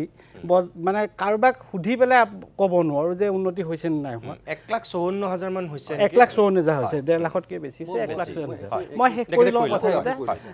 গতিকে সেই তথ্যবিলাকৰ ভিত্তিত যদি মই কোনো ৰাজনীতিক দলৰ সদস্য নহয় মই কোনো ৰাজনীতিক দলৰ প্ৰতি মানে অনুকম্পালৈ কোৱা নাই মোৰ কথা হ'ল যে আমি যেতিয়া কথাখিনি কওঁ এই টকশ্বত কওঁতে আমি সঠিক তথ্যৰ ভিত্তিত ক'ব লাগিব ক'ৰবাত কিবা কাৰোবাৰ এটা অঞ্চলত এজন মানুহৰ নহ'ব পাৰে কিন্তু সামগ্ৰিকভাৱে আমি মেক্ৰ' ইকনমিক্স ইউজ কৰোঁ সামগ্ৰিকভাৱে কিন্তু আমি দেখিছোঁ যে শেহতীয়াভাৱে কিছু আমাৰ মানে সূচকাংক ওপৰলৈ গৈছে যিটোৱে আমাৰ ইকনমিক ডেভেলপমেণ্টটো সূচাইছে আৰু যি সময়ত আনকি মানে গ্ল'বেলি এটা ৰিচেশ্যন আৰম্ভ হ'ব বুলি ভাবা হৈছে সেই সময়তো আমি এটা উন্নয়নৰ ধাৰালৈ গৈছোঁ আৰু অসমক মানে শেহতীয়াভাৱে 5খন মানে যিটো আমাৰ শ্ৰেষ্ঠ ৰাজ্যৰ ভিতৰত শ্ৰেষ্ঠ ৰাজ্যতকৈও মানে যিটো আমাৰ ষ্টেট ডমেষ্টিক প্ৰডাক্ট বৃদ্ধিৰ যিটো হাৰ 7% বাঢ়িছে 7%তকৈ বেছি হৈছে যিটো ভাৰতবৰ্ষৰ অন্যতম মানে শ্ৰেষ্ঠ ৰাজ্য বুলি ক'ব পৰা যায় সেইটো হ'ল এটা কথা দ্বিতীয় কথা হ'ল গাঁও অঞ্চলৰ উন্নতি হৈছে নাই হোৱা গাঁও অঞ্চলত মই যিহেতু গ্ৰাম্যাঞ্চলত বেছিকৈ ঘূৰা ফুৰা কৰি থাকোঁ গাঁও অঞ্চলৰ পৰা আহিছোঁ মই গুৱাহাটী নগৰৰ নহয় মই দেখিছোঁ যে গাঁও অঞ্চলত কিছুমান উন্নতি কিন্তু হৈছে ধৰক ৰাস্তা পদূলি উন্নতিৰ এটা ইণ্ডিকেটৰ আৰু এই যে অৰুণোদয় কথাটো ওলাইছে অৰুণোদয় কথাটো বা হিতাধিকাৰীৰ কথাটো ব্যক্তিগতভাৱে মই হয়তো সমৰ্থন নিদিব পাৰোঁ কিন্তু যে সেই হিতাধিকাৰী সৃষ্টি কৰিবলগীয়া এটা অৱস্থা আজি 75 বছৰীয়া অৰ্থনীতি এটাত হৈছে সেইটো কিন্তু কোনো ৰাজনীতিক দলেই তাৰ পৰা কিন্তু প্ৰত্যেকটো ৰাজনীতিক দলেই আজি ধৰক যদি প্ৰথম অৱস্থাত ভাৰতবৰ্ষৰ উন্নতিটো সঠিকভাৱে হ'লহেঁতেন নিশ্চয় সূতাও বিলাব নালাগিলহেঁতেন কম্বলো বিলাব নালাগিলহেঁতেন আজি এইটো কৰিব নালাগে গতিকে ছিষ্টেমটোত ক'ৰবাত গণ্ডগোল আছে যাৰ কাৰণে আমি ডেভেলপমেণ্টৰ প্ৰচেছটো আঁতৰাব পৰা নাই তৃতীয় কথাটো আহিল যে দুৰ্নীতি কি পৰ্যায়ত আছে আপুনি চাব যে আমি ৰাতিপুৱাৰ পৰা গধূলিলৈকে ইমান বেছি নিগেটিভ চিন্তাবিলাক কৰি থাকোঁ সামাজিক মাধ্যমতে হওক অন্যতে হওক আমি লোকক ইমান দুখ দি থাকোঁ গতিকে উন্নয়নৰ ধাৰাটোত মানে আমাৰ মাইণ্ডছেটত এটা কথা আহি গৈছে যে আমি বেয়া কামেই কৰিব লাগে আপুনি চাওক প্ৰত্যেকটো ক্ষেত্ৰত আজি মই দেখিছোঁ যে যিকোনো ক্ষেত্ৰতে কেইবছৰমানৰ আগৰ কথা এটা মই কৈছোঁ সম্ভৱ 2008 মানৰ কথা তেতিয়া ইন্দিৰা গান্ধী আৱাস যোজনা আছিলে ইন্দিৰা গান্ধী আৱাস যোজনা আমাৰ গোলাঘাট জিলাত এঠাইত কি হ'ল এজন মানুহক এটা ঘৰ দিয়া হ'ল ঘৰটো তেওঁক নিদি মানুহজনে নিজে বনালে অফিচাৰজনে বনাই তেওঁক ক'লে যে আপুনি এখন চৰকাৰী চাইকেল পাইছে চাইকেলখন লওক আপোনাক চাইকেলখন দিম আপুনি আমাৰ ঘৰলৈ আহিব চাইকেলখন লৈ যাব সেই চাইকেলখন নতুন চাইকেলখন দি ঘৰটোৰ সন্মুখত এটা এখন ফটো ল'লে আৰু সেই ফটোখন দি মানুহজনে ঘৰটো পোৱা দেখুৱাই ধৰক ইউটিলাইজেশ্যন চাৰ্টিফিকেট দিলে তাৰমানে আমাৰ হাড়ে হিমজুৱে আমাৰ দুৰ্নীতি সোমাই পৰিছে একদম তাত দিলে চাইকেলখন দিলে ঘৰটো পোৱা বুলি ঘৰটো, দেখুৱাই দিলে হয়। আৰু আমাৰ প্ৰত্যেকটো ক্ষেত্ৰতে যি দলেই নহওক যি সংগঠনেই নহওক কিন্তু সমাজ ব্যৱস্থাটোত যেতিয়া কেৰুণ সোমাইছে হয় আচলতে কোনো সংগঠন কাইলৈ যি চৰকাৰেই নহওক আমি যদি গ্ৰাছৰুটৰ পৰা আমি যদি মানে নৈতিকতাৰ সততাৰে আগবাঢ়িব নোৱাৰোঁ মই আজি এগৰাকী মোৰ ষ্টুডেণ্টৰ লগত কথা পাতিছিলোঁ এই ষ্টুডেণ্টগৰাকীয়ে জাপানত থাকে আৰু জাপানত থাকি এটা NGOত কাম কৰে মানে এতিয়া অসমলৈ আহিছে মোক কৈছে ইমান মানে দুখ কৰি কৈছে যে তাত মানুহৰ কমিটমেণ্ট আৰু মানে মানুহৰ মানে কাম কৰাৰ ইমপ্লিমেণ্টেশ্যন ইমান বেছি যিটো কৰিম বুলি কয় সেইটো কৰে আৰু সেইকাৰণে আজি যিটো তাত মানুহৰ কাম কৰাৰ স্পৃহা যাক আমি ৱৰ্কহলিক বুলি কওঁ কাম নকৰাকৈ মানুহ থাকিব নোৱাৰে আমি কিন্তু আপুনি অফিচলৈ যাওক যি চৰকাৰী নহওক 10টা বজাত যাওক মানুহ নাপায় 12টা বজাত চাওক কোনোবা ল'ৰা ছোৱালী আনিবলৈ অফিচৰ পৰা ঘৰলৈ যায় 2টা বজাত যাওক লাঞ্চ কৰিবলৈ যায় তাৰপিছত গধূলি পৰত কাম আৰম্ভ হয় এইটো কিন্তু ছিষ্টেমটো আজি এদিনীয়া নহয় গোটেই ছিষ্টেমটো গঢ় লৈছে স্বাধীনতাৰ পিছৰ পৰা আৰু এই ছিষ্টেমটো আমাৰ এটা যদি কৰ্মসংস্কৃতি এটা আৰম্ভ নহয় কোনো চৰকাৰে কিন্তু আমাক এই সমাজখনক এটা মানে বহুত ওপৰলৈ লৈ যাব নোৱাৰে কিন্তু এটা কথা মই ভাবোঁ যে উন্নতিৰ এটা ধাৰা শেহতীয়াভাৱে কিছু পৰিমাণে আৰম্ভ হৈছে আৰু এই পঞ্চায়তীৰাজ ছিষ্টেমটোৱে কেনেকৈ উন্নতি কৰিব পাৰে পঞ্চায়তীৰাজ ছিষ্টেমত কেইবাটাও আছে আটাইতকৈ ডাঙৰ কথা হ'ল আমি যিটো ছাষ্টেইনেবল ডেভেলপমেণ্ট বুলি কওঁ গ্ৰাম্যাঞ্চলৰ মানুহক ক্ষমতা দিয়াটো সেই অঞ্চলৰ মানুহে লোকেল যিটো ৰিচোৰ্চ আছে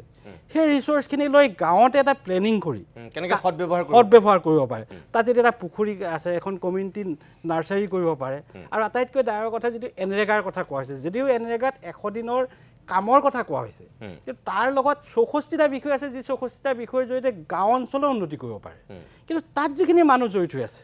তেওঁক এটা স্কিম বনাব লাগিব স্কিম বনোৱা ইঞ্জিনিয়াৰজন যদি কামৰ প্ৰতি হাবিয়াস নাথাকে তাত যদি সেই স্কিমক আমি আপলোড কৰিব লাগে কম্পিউটাৰ মানুহজনে যদি সময়মতে নাহে তেতিয়া কিন্তু কোনো চৰকাৰে কাম কৰিব নোৱাৰে আৰু যদি তাক প্ৰত্যেকে আমি ভাবোঁ যে আমি আন্দোলন কৰিম কৰ্মমুখী হ'ম তেতিয়া অসমৰ মানুহে গৈ পেলাই বাংগালোৰ বা চেন্নাইত গৈ চিকিউৰিটি গাৰ্ড কৰিব নালাগে ইয়াৰ যিটো ৰিচোৰ্চ আছে ইয়াত যিখিনি কাম কৰিব পাৰোঁ আমি ইকনমিক ডেভেলপমেণ্ট কৰিব পাৰোঁ আৰু আটাইতকৈ ডাঙৰ প্লেটফৰ্মটোৱে সেইকাৰণে মই ভাবোঁ পঞ্চায়তীৰাজ ব্যৱস্থা যিটো মহাত্মা গান্ধীয়ে কৈ গৈছে আৰু সেই পঞ্চায়তীৰাজ ব্যৱস্থাৰ সঠিক ব্যৱহাৰে অসমখনক আমি আৰু বহুত আগুৱাই লৈ যাব পাৰোঁ যদি আমি ৰাজনৈতিক স্বাৰ্থত কথাবিলাক নকওঁ নিশ্চয় আপুনি যিটো কথা ক'লে জনমুৰি আয়ৰ ক্ষেত্ৰত অলপতে সংসদত কেন্দ্ৰীয় মন্ত্ৰী ইন্দ্ৰজিৎ সিঙে যিটো তথ্য দিছে তাত অসম মানে আমাৰ 33খন ৰাজ্যৰ তুলনাত অসমৰ স্থান 29 নম্বৰত আছে বুলি কৈছে যে জনমুৰি আয়ৰ ক্ষেত্ৰত আপুনি এই ক্ষেত্ৰত কি বুলি ভাবে 29 নম্বৰত আছে এইটো এটা ধাৰাবাহিক প্ৰক্ৰিয়া তাৰমানে আপুনি দুটা কথা চাব লাগিব এটা কথা হ'ল যে এই যিটো শেহতীয়া ফাইনেন্সিয়েল ইয়েৰ 2024-25 তাত আমাৰ গ্ৰথ ৰেটটো কিমান মই যে ক'লোঁ 16 চনলৈকে আমাৰ ধৰক 64,000 আছিল কিন্তু 16 চনত গোৱাৰ তেতিয়া 2 লাখৰ ওপৰ আছিল গতিকে তেওঁলোক অলৰেডি বহুত আগবাঢ়ি গৈছে আমি যিহেতু আগবাঢ়িম তাৰ অৰ্থ নহয় যে বেলেগ আগবাঢ়ি নাযাব বাকী মানুহবোৰ আগবাঢ়িছে কিন্তু আমাৰ আগবঢ়াৰ যিটো আমাৰ দৌৰ বাকী ষ্টেটবিলাকতকৈ আমাৰ অকণমান বাঢ়িছে আৰু সেইকাৰণেই মানে এই দৌৰটো গৈ থাকিলেও কিন্তু আজি যে সেই 50-60 বছৰত বহুত আগবাঢ়ি যোৱা ৰাজ্যবিলাক সেইবিলাকৰ পৰ্যায় পাবলৈ আমাক কিন্তু সময় লাগিব ন হয় আৰু এটা কথা মই আপোনাক কওঁ যে অলপতে বিধানসভাত যিটো তথ্য দিছিলে সৰভোগৰ বিধায়ক মনোৰঞ্জন তালুকদাৰ ডাঙৰীয়াই কৈছে যে আমাৰ যোৱা 5 বছৰত ক্ষুদ্ৰ উদ্যোগৰ ক্ষেত্ৰত আমাৰ ৰাজ্যখনত প্ৰায় 2,09,000তকৈ বেছি একেবাৰে যিবিলাক ক্ষুদ্ৰ উদ্যোগ হয় সেইবিলাক বন্ধ হৈছে যোৱা 5 বছৰত এতিয়া যদি আমি গ্ৰাম্য অৰ্থনীতিটো মজবুত কৰিব লাগে আপুনি নাভাবেনে যে সেই ক্ষুদ্ৰ উদ্যোগবিলাকক আমি অগ্ৰাধিকাৰ দিব লাগিব বা সেইবিলাকৰ জীৱনটো আমি সক্ৰিয় কৰিব লাগিব বন্ধ হোৱাতকৈ সক্ৰিয় কৰিব লাগিব আৰু আমাৰ যিটো নিউ ইকনমিক পলিচি আছিল 1991ত যিটো নৰসিংহ ৰাও বা মনমোহন সিঙে আৰম্ভ কৰিছিল সেই প্ৰক্ৰিয়াটোতে আমাৰ গোটেই বীজটো গ্ল'বেলাইজেশ্যনৰ বা বহুজাতিক কোম্পানীৰ অগ্ৰাসনৰ গোটেই বীজটো আছে আমি সেই বীজটোৰ পৰা কোনো দলে আঁতৰি আহিব পৰা নাই আৰু যেতিয়ালৈকে আমি ধৰক সেই গ্ৰাম্য অৰ্থনীতি কুটিৰ শিল্প ক্ষুদ্ৰ উদ্যোগক গুৰুত্ব নিদিওঁ আমাৰ মানে এই ষ্টেটিষ্টিক্সটোৱে আগবাঢ়িব কিন্তু ইকনমিক ইনইকুৱেলিটিটো আমাক কিন্তু শেষ কৰিব পৰা নাযাব অৰ্থনৈতিক যিটো বৈষম্য আছে ঠিক আছে মই ধন্যবাদ জনাইছোঁ মই দুৰ্নীতিৰ কথা যিহেতু আমি পাতিছিলোঁ মই মুখ্যমন্ত্ৰীৰ এটা বক্তব্য অকণমান দেখুৱাই লওঁ তাৰপিছতে মই শৰ্মা ডাঙৰীয়া মই আপোনাৰ কাষলৈ আহিম মুখ্যমন্ত্ৰীৰ এটা নিৰ্বাচনী প্ৰচাৰত দিয়া বক্তব্য আছিল, যিটো বক্তব্য কালিৰ পৰা আজিলৈকে ব্যাপক ৰূপত প্ৰতিক্ৰিয়া হৈছে। বিশেষকৈ কংগ্ৰেছৰ শাসনকালত একাংশ যুৱতী মহিলাই কেনেকৈ চাকৰি পাইছিল সেই সন্দৰ্ভত তেওঁ কথা কৈছিলে। মই সেইটোৰ বক্তব্য দেখুৱাব বিচাৰিছোঁ। চাকৰিৰ কাৰণে 1 কোটি 1.5 কোটি টকা ঘোষ দিছিলে আৰু জাষ্টিস বিপ্লৱ শৰ্মা কমিশন ৰিপৰ্ট এছেম্বলিত গৈছে। কংগ্ৰেছ দলৰ শাসন কালত অকল টকা নহয়, সেই ৰিপৰ্টত লিখা আছে ছোৱালীয়ে আৰু কিবা কিবি কৰিব লাগিছিল।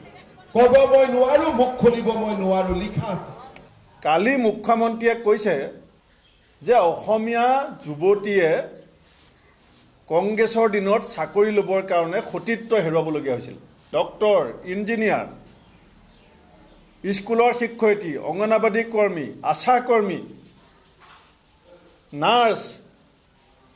এই সকলোকে সমাজৰ সন্মুখত হিমন্ত বিশ্ব শৰ্মাই সেৱা প্ৰতিপন্ন কৰিছে। সমাজত আৰু নিজৰ জীৱনত এটা অবিশ্বাস আৰু সন্দেহৰ বাতাবৰণ তেওঁ সৃষ্টি কৰিব বিচাৰিছে যে কংগ্ৰেছৰ দিনত চাকৰি ল'বলৈ যাওঁতে তেওঁলোকে সতীত্ব হৰণ হৈছিল। এই কথাটো যদি 24 ঘণ্টাৰ ভিতৰত মুখ্যমন্ত্ৰীয়ে ৰাজহুৱাকে ক্ষমা নিবিচাৰে, মহিলা কংগ্ৰেছ কমিটিক মই নিৰ্দেশ দিম গুৱাহাটী হাইকোৰ্টৰ দ্বাৰস্থ হ'বৰ কাৰণে। হিমন্ত বিশ্ব শৰ্মা কংগ্ৰেছৰ শাসনকালত 15 বছৰ মন্ত্ৰী আছিলে। তেতিয়া তেওঁ ধৃতৰাষ্ট্ৰ আছিলে নেকি? তেতিয়া তেওঁ চকুত ক'লা কাপোৰ বান্ধি থোৱা আছিলে? এজন মুখ্যমন্ত্ৰীয়ে নিৰ্বাচন জিকিবৰ কাৰণে মুখ্যমন্ত্ৰীয়ে মহিলা সমাজক যিটো মানে বেয়া কথাৰে তেওঁ বক্ৰ পথাৰে বেয়া ৰাস্তাৰে চাকৰি লোৱা কথাটো কৈছে, সেইখিনি সময়ত তেওঁ কংগ্ৰেছৰ দলত আছিলে নে নাছিলে? তাৰমানে মুখ্যমন্ত্ৰীয়ে বেয়া কামবিলাক তেওঁৰ দিনত তেওঁ কৰিছিলে নেকি? যেনেকৈ ৰাকেশ পালক তেওঁ লৈ গৈছিল বুলি আমাৰ হাতত খবৰ আছে, তেনেকৈ যিসকল মহিলাৰ কথা কৈছিলে তেওঁ বেয়া পথৰে মহিলাসকলক লৈ গৈছিলে নেকি? কাৰণ সেইখিনি সময়ততো তেওঁৱেই উঠি ৰজা বহি ৰজা আছিলে। মই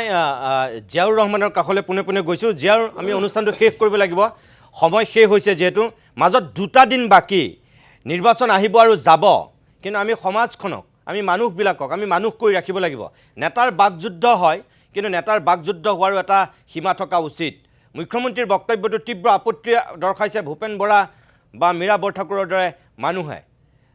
সঁচাকৈয়ে এটা সময়ত যদি চাকৰি তেনেকুৱাকৈ ল'বলগীয়া হৈছিল, সেইটো কিন্তু জঘন্য,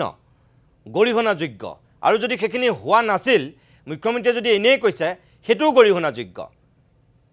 কি ক'ব আপুনি? সেই চৰকাৰখনৰ হৰ্তাকৰ্তা বিধাতাটো তেখেতেই আছিলে, ডি ফেক্টো চিফ মিনিষ্টাৰ তেখেতেই আছিলে। গতিকে সেইখন চৰকাৰৰ দিনত যদি ভুল কাম, বেয়া কাম, অন্যায় কাম হৈছিল, তাৰ দায়িত্বৰ পৰা তেখেতে হাত সাৰিব নোখোজে, মানে হাত সাৰিব নোৱাৰে।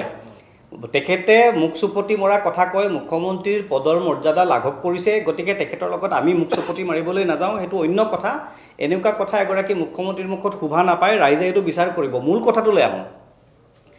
যি 2টা কথা, মানে মই মাত্ৰ 2টা কথা ক'ব খুজিছোঁ। আপুনি পঞ্চায়তৰ বৰ ধুনীয়া এটা বিষয় আপুনি আলোচনাৰ মজিয়ালৈ আনিছে। বিজেপি চৰকাৰে দাবী কৰিছে, বিজেপিৰ মানুহে দাবী কৰিছে যে আমি উন্নয়ন কৰিছোঁ, ৰাস্তা বনাইছোঁ আৰু এইটোৱে ডেভেলপমেণ্ট। আৰু মই কৈছিলোঁ যে কেৱল ৰাস্তা বনোৱাটো ডেভেলপমেণ্ট নহয়, ৰাস্তাৰ দুকাষৰ মানুহৰ মুখত হাঁহি বিৰিঙাব পৰাটোহে উন্নয়ন। মানুহক পেটত ভাত দিয়াটো উন্নয়ন নহয়, মানুহক কাম দিয়াটোহে উন্নয়ন। এই কথাটোকো আমি কৈছিলোঁ। কেৱল এটা কথা মই ক'ব খুজিছোঁ এই সংক্ৰান্তত, যদি কেৱল উন্নয়ন কৰাটোৱেই মানে বিকাশ হ'লহেঁতেন, দেশৰ উন্নয়ন হ'লহেঁতেন, গ্ৰহণযোগ্য হ'লহেঁতেন, তেতিয়াহ'লে ব্ৰিটিছক ভাৰতৰ পৰা কোনোদিন মানুহে খেদি নপঠিয়ালেহেঁতেন। আমাৰ দেশত ৰেলপথ কোনে নিৰ্মাণ কৰিছিল? ব্ৰিটিছে কৰিছিল। তেল কোনে উদ্ভাৱন কৰিছিল? ব্ৰিটিছে কৰিছিল। চাহ কোনে আনিছিল? ব্ৰিটিছে আৰম্ভ কৰিছিল। অসমৰ দেখোন উন্নয়নৰ আন্তঃগাঁথনিৰ প্ৰাৰম্ভিক কাম তেওঁলোকেই কৰিছিল। তাৰপিছতো আমি কিয় খেদিলোঁ? গোটেই ভাৰতৰ মানুহৰ ৰাস্তা ঘাট, উন্নয়নমূলক ইনফ্ৰাষ্ট্ৰাকচাৰ, ইণ্ডাষ্ট্ৰিয়েল ডেভেলপমেণ্ট এইবিলাক কোনে আৰম্ভ কৰিছিল? ব্ৰিটিছে কৰিছিল। তাৰপিছত আমি কিয় খেদিলোঁ? কাৰণ তেওঁলোকৰ সেই উন্নয়নৰ পিছত লুণ্ঠন আছিল আৰু ডাঙৰ ডাঙৰ কৰ্পোৰেট, সেই সময়তো কৰ্পোৰেট কোম্পানী আছিল, ইষ্ট ইণ্ডিয়া কোম্পানী, সেই কোম্পানীবিলাকক মুনাফা দিয়াৰ তেওঁলোকৰ লক্ষ্য আছিল। গতিকে আমি কৈছোঁ বিজেপি চৰকাৰক, আপোনালোকে উন্নয়ন কৰক, আপোনাৰ লগত আমি আছোঁ, আমাৰ সহযোগিতা আছে, থাকিব, কিন্তু উন্নয়নৰে মানুহৰ মুখত হাঁহি বিৰিঙাওক। কিছুমান নিৰ্দিষ্ট ডাঙৰ ডাঙৰ উদ্যোগপতি, পুঁজিপতি মানুহৰ মুখত হাঁহি বিৰিঙোৱাৰ সলনি ৰাইজৰ মনত, ৰাইজৰ মুখত আপোনালোকে হাঁহি বিৰিঙাওক। এইটো প্ৰথম কথা। দ্বিতীয় কথা, মহাত্মা গান্ধীয়ে যিটো কথা কৈছে যে গ্ৰাম্য স্বৰাজহে প্ৰকৃত স্বৰাজ, গাঁৱে যদি স্বাধীনতা পায় তেতিয়াহ'লে দেশে স্বাধীনতা পোৱাটো হ'ব। এতিয়া গাঁৱৰ মানুহ স্বাধীন নহয়, গাঁৱৰ মানুহ চৰকাৰৰ 1250 টকা আৰু কেইখনমান আঁচনিৰ ওপৰত মুখাপেক্ষী। আঁচনি দিলেহে পেট চলিব, নহ'লে পেট নচলে। এনেকুৱা অৱস্থাত আমাৰ গাঁও স্বাধীন হোৱা নাই, পৰাধীন হৈছে। আৰু তাৰ বিপৰীতে কিছুমান মুষ্টিমেয় মানুহে দুৰ্নীতি কৰাৰ সুযোগ পায়। ইয়াৰ মোৰ সময় শেষ হৈছে। গ্ৰাম্য স্বৰাজৰ হাথিয়াৰ আহিলা নহয়, গ্ৰাম্য দুৰ্নীতিকৰণৰ আহিলাহে কৰিছে, যিটোৱে দেশখন উন্নতিৰ পথলৈ লৈ যোৱা নাই, দেশৰ ক্ষতিহে কৰিছে। ঠিক আছে, মই ধন্যবাদ জনাইছোঁ জয়ন্ত দাস। কংগ্ৰেছক কিয় ভোট দিব লাগে শৰ্মা ডাঙৰীয়াই কৈছিল, আৰু জীয়াৰুৱে ক'লে বিৰোধীক কিয় ভোট দিব লাগে। মানে এইবিলাকৰ অৱসান ঘটাবৰ কাৰণে বিজেপিক আঁতৰাই পঞ্চায়তত বিৰোধী শক্তিক ভোট দিয়াটো কথাই এক প্ৰকাৰ মূল বাক্যটো সেইটোৱেই জিয়াউৰ ৰহমানৰ। আপুনি শেষত কি ক'ব? চাওক, মই মানে কংগ্ৰেছক ভোট দিব কিয় লাগে বুলি কোৱাৰ লগে লগে মোৰ একেকোবে অসম আন্দোলনৰ সেই পৰিৱেশৰ ডেকা অৱস্থাৰ স্কুলীয়া ছাত্ৰ অৱস্থাৰ কথা মনলৈ গুচি আহিল। ভাবিবই নোৱাৰোঁ কংগ্ৰেছক আৰু কেতিয়াবা শাসন দিব লাগে বুলি। 855জন শ্বহীদৰ পৰা আৰম্ভ কৰি দুৰ্নীতি, ভ্ৰষ্টাচাৰী, লুটুৰি পুটুৰি, এই গোটেই কথাখিনি একেলগে মনত আহিছে। আৰু সেই মনত যেনেকৈ মোৰ এজন অসমীয়া হিচাপে আহিছে, প্ৰত্যেকজন জাতীয়তাবাদী অসমীয়া মানুহৰ সেই কথাটো মনলৈ আহি যায়। আৰু সেই দুৰ্নীতি ভ্ৰষ্টাচাৰৰ কথাখিনি আহে। আৰু সেইকাৰণে আমাৰ কথা হ'ল যে পঞ্চায়তৰ যি সুৰক্ষিত এটা ব্যৱস্থা, উন্নয়নৰ এক ব্যৱস্থাৰ বাবে যিটো অগ্ৰসৰৰ ক্ষেত্ৰত আমাৰ ভাৰতীয় জনতা পাৰ্টি যিখিনি গণতন্ত্ৰত সেইখিনি সুন্দৰভাৱে কৰিছে। অনাগত আৰু দুদিন পিছতেই আমাৰ নিৰ্বাচন আহি আছে। তাৰপিছত এই নিৰ্বাচনত দেখিব যে আমাৰ দলৰ পক্ষপাতিত প্ৰাৰ্থীসকলক বিপুল ভোটত জয় হৈ আহিব। ইতিমধ্যে 100ৰ ওপৰত প্ৰাৰ্থী, আঞ্চলিক সদস্য আৰু জিলা পৰিষদৰ 100ৰ ওপৰত প্ৰাৰ্থী জয় হৈছে। আমাৰ মনত সদায় এটা কথা ৰাইজে স্পষ্টভাৱে ৰাখে যে আমাৰ জাতিৰ মাটি ভেটি অসুৰক্ষিত কৰা সেই কংগ্ৰেছৰ নেতৃত্বৰ বিৰোধী পক্ষক অসমৰ জনসাধাৰণে, খিলঞ্জীয়া জনসাধাৰণে কেতিয়াও গ্ৰহণ নকৰে, নচ্ছাত কৰিব। এইটো আপোনাৰ মোৰ সময় শেষ। মই আপোনালোক আটাইকেইজনকে ধন্যবাদ জনাওঁ। এটা বাক্যত শৰ্মা ডাঙৰীয়া আপুনি শেষ কৰিব লাগিব। যিখন দেশত 140 কোটিৰ মানুহৰ 81 কোটি মানুহক বিনা পইচাৰে চাউল দি পেলাই ৰাখিব লগা হৈছে, সেইখন দেশৰ উন্নয়ন ক'ত? যিখন দেশত কোটিপতি মানুহ, প্ৰায় 5-6 লাখ মানুহ নিজৰ চিটিজেনশ্বিপ চাৰেণ্ডাৰ কৰি বিদেশলৈ গুচি গৈছে, তাত আপুনি সেইখন দেশত সুৰক্ষা এই চৰকাৰৰ হাতত কিমান? আপোনাৰ ease of doing business or hunger index, এইবিলাক আমি বনোৱা নহয়, এইবিলাকে কি কয়, কি সূচায়? গতিকে আপোনাৰ এটা কথা ক'ব যে ভূটানৰ 10,000 যুৱক হেৰাই গ'ল, মোক উত্তৰ দিয়ক, ক'ত হেৰাই গ'ল? আজিলৈকে তাৰ সেই উত্তৰ, আজিলৈকে সেই প্ৰশ্নৰ উত্তৰ আজিলৈকে আমাক দিব পৰা নহ'ল। এওঁলোকে কয় যে আপোনাৰ অসম আন্দোলনৰ সময়ত ইমানখিনি হ'ল, কিন্তু 10,000 যুৱক যে হেৰাই গুচি গ'ল চিৰদিনৰ কাৰণে, সেইবিলাক ক'লৈ গুচি গ'ল? ইয়াৰ উত্তৰ আজিলৈকে পোৱা নাই। মই শেষ কৰিব লাগিব, সময় শেষ। যে GDPত দেশৰ ভিতৰত তৃতীয় সৰ্বনিম্ন স্থানত আছে অসম। জনমূৰি আয়ত মই কৈছোঁৱেই, কিছু সময়ৰ পূৰ্বে দেৱজিৎ ফুকন ডাঙৰীয়াক কৈছোঁ, দেশৰ 33খন ৰাজ্যৰ ভিতৰত আমাৰ স্থান 29 নম্বৰত আছে। তাৰপিছতো কিন্তু আমি চেষ্টা কৰিছোঁ। মুখ্যমন্ত্ৰীয়ে কৈছে যে তেওঁ 5 বছৰীয়া শাসনকালত তেওঁ 4 বছৰ সম্পূৰ্ণ হৈছে। প্ৰথম কাল তেওঁ মুখ্যমন্ত্ৰী, আৰু আগন্তুক দিনত সময় আছে। এতিয়া নৃত্য নাটকা কৰিছে, আচল নাটক বাকী আছে। আমি সময়লৈ ৰ'ম, সঁচাকৈ মুখ্যমন্ত্ৰীয়ে কোৱা কথা আখৰে আখৰে ফলিয়াই নে সেয়া অকল কেৱল কথা হৈ থাকে। সকলোৱে বিচাৰে পঞ্চায়তী ৰাজ ব্যৱস্থাটোৰ মহাত্মা গান্ধীৰ যিটো স্বপ্ন, সেই স্বপ্নই সেই সপোনে সাকাৰ ৰূপ পাওক। তাৰ ওলোটা ছবি এখন আমি কেতিয়াও নিবিচাৰোঁ। গ্ৰাম্য স্বৰাজৰ যিটো সঁচা অৰ্থ আছিল, যিখিনি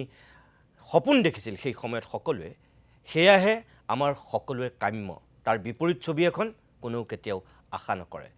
পঞ্চায়তৰ নিৰ্বাচনত অংশগ্ৰহণ কৰা সকলো প্ৰাৰ্থীলৈ আমাৰ শুভেচ্ছা থাকিল, আৰু আমি অপেক্ষা কৰিম 10 তাৰিখলৈ। 2টা তাৰিখত 2 আৰু 7 তাৰিখে 2টা পৰ্যায়ত নিৰ্বাচন অনুষ্ঠিত হ'ব। সকলোকে আমি আগতীয়াকৈ শুভেচ্ছা জনাইছোঁ, অভিনন্দন জনাইছোঁ। আৰু পঞ্চায়তৰ নিৰ্বাচনত আপোনালোক জয় জয়ময় হৈ জাতিষ্কাৰ হৈ উঠক আৰু ৰাইজৰ সেৱা কৰক। আজিৰ অনুষ্ঠান ইমানতে সামৰিছোঁ। নমস্কাৰ।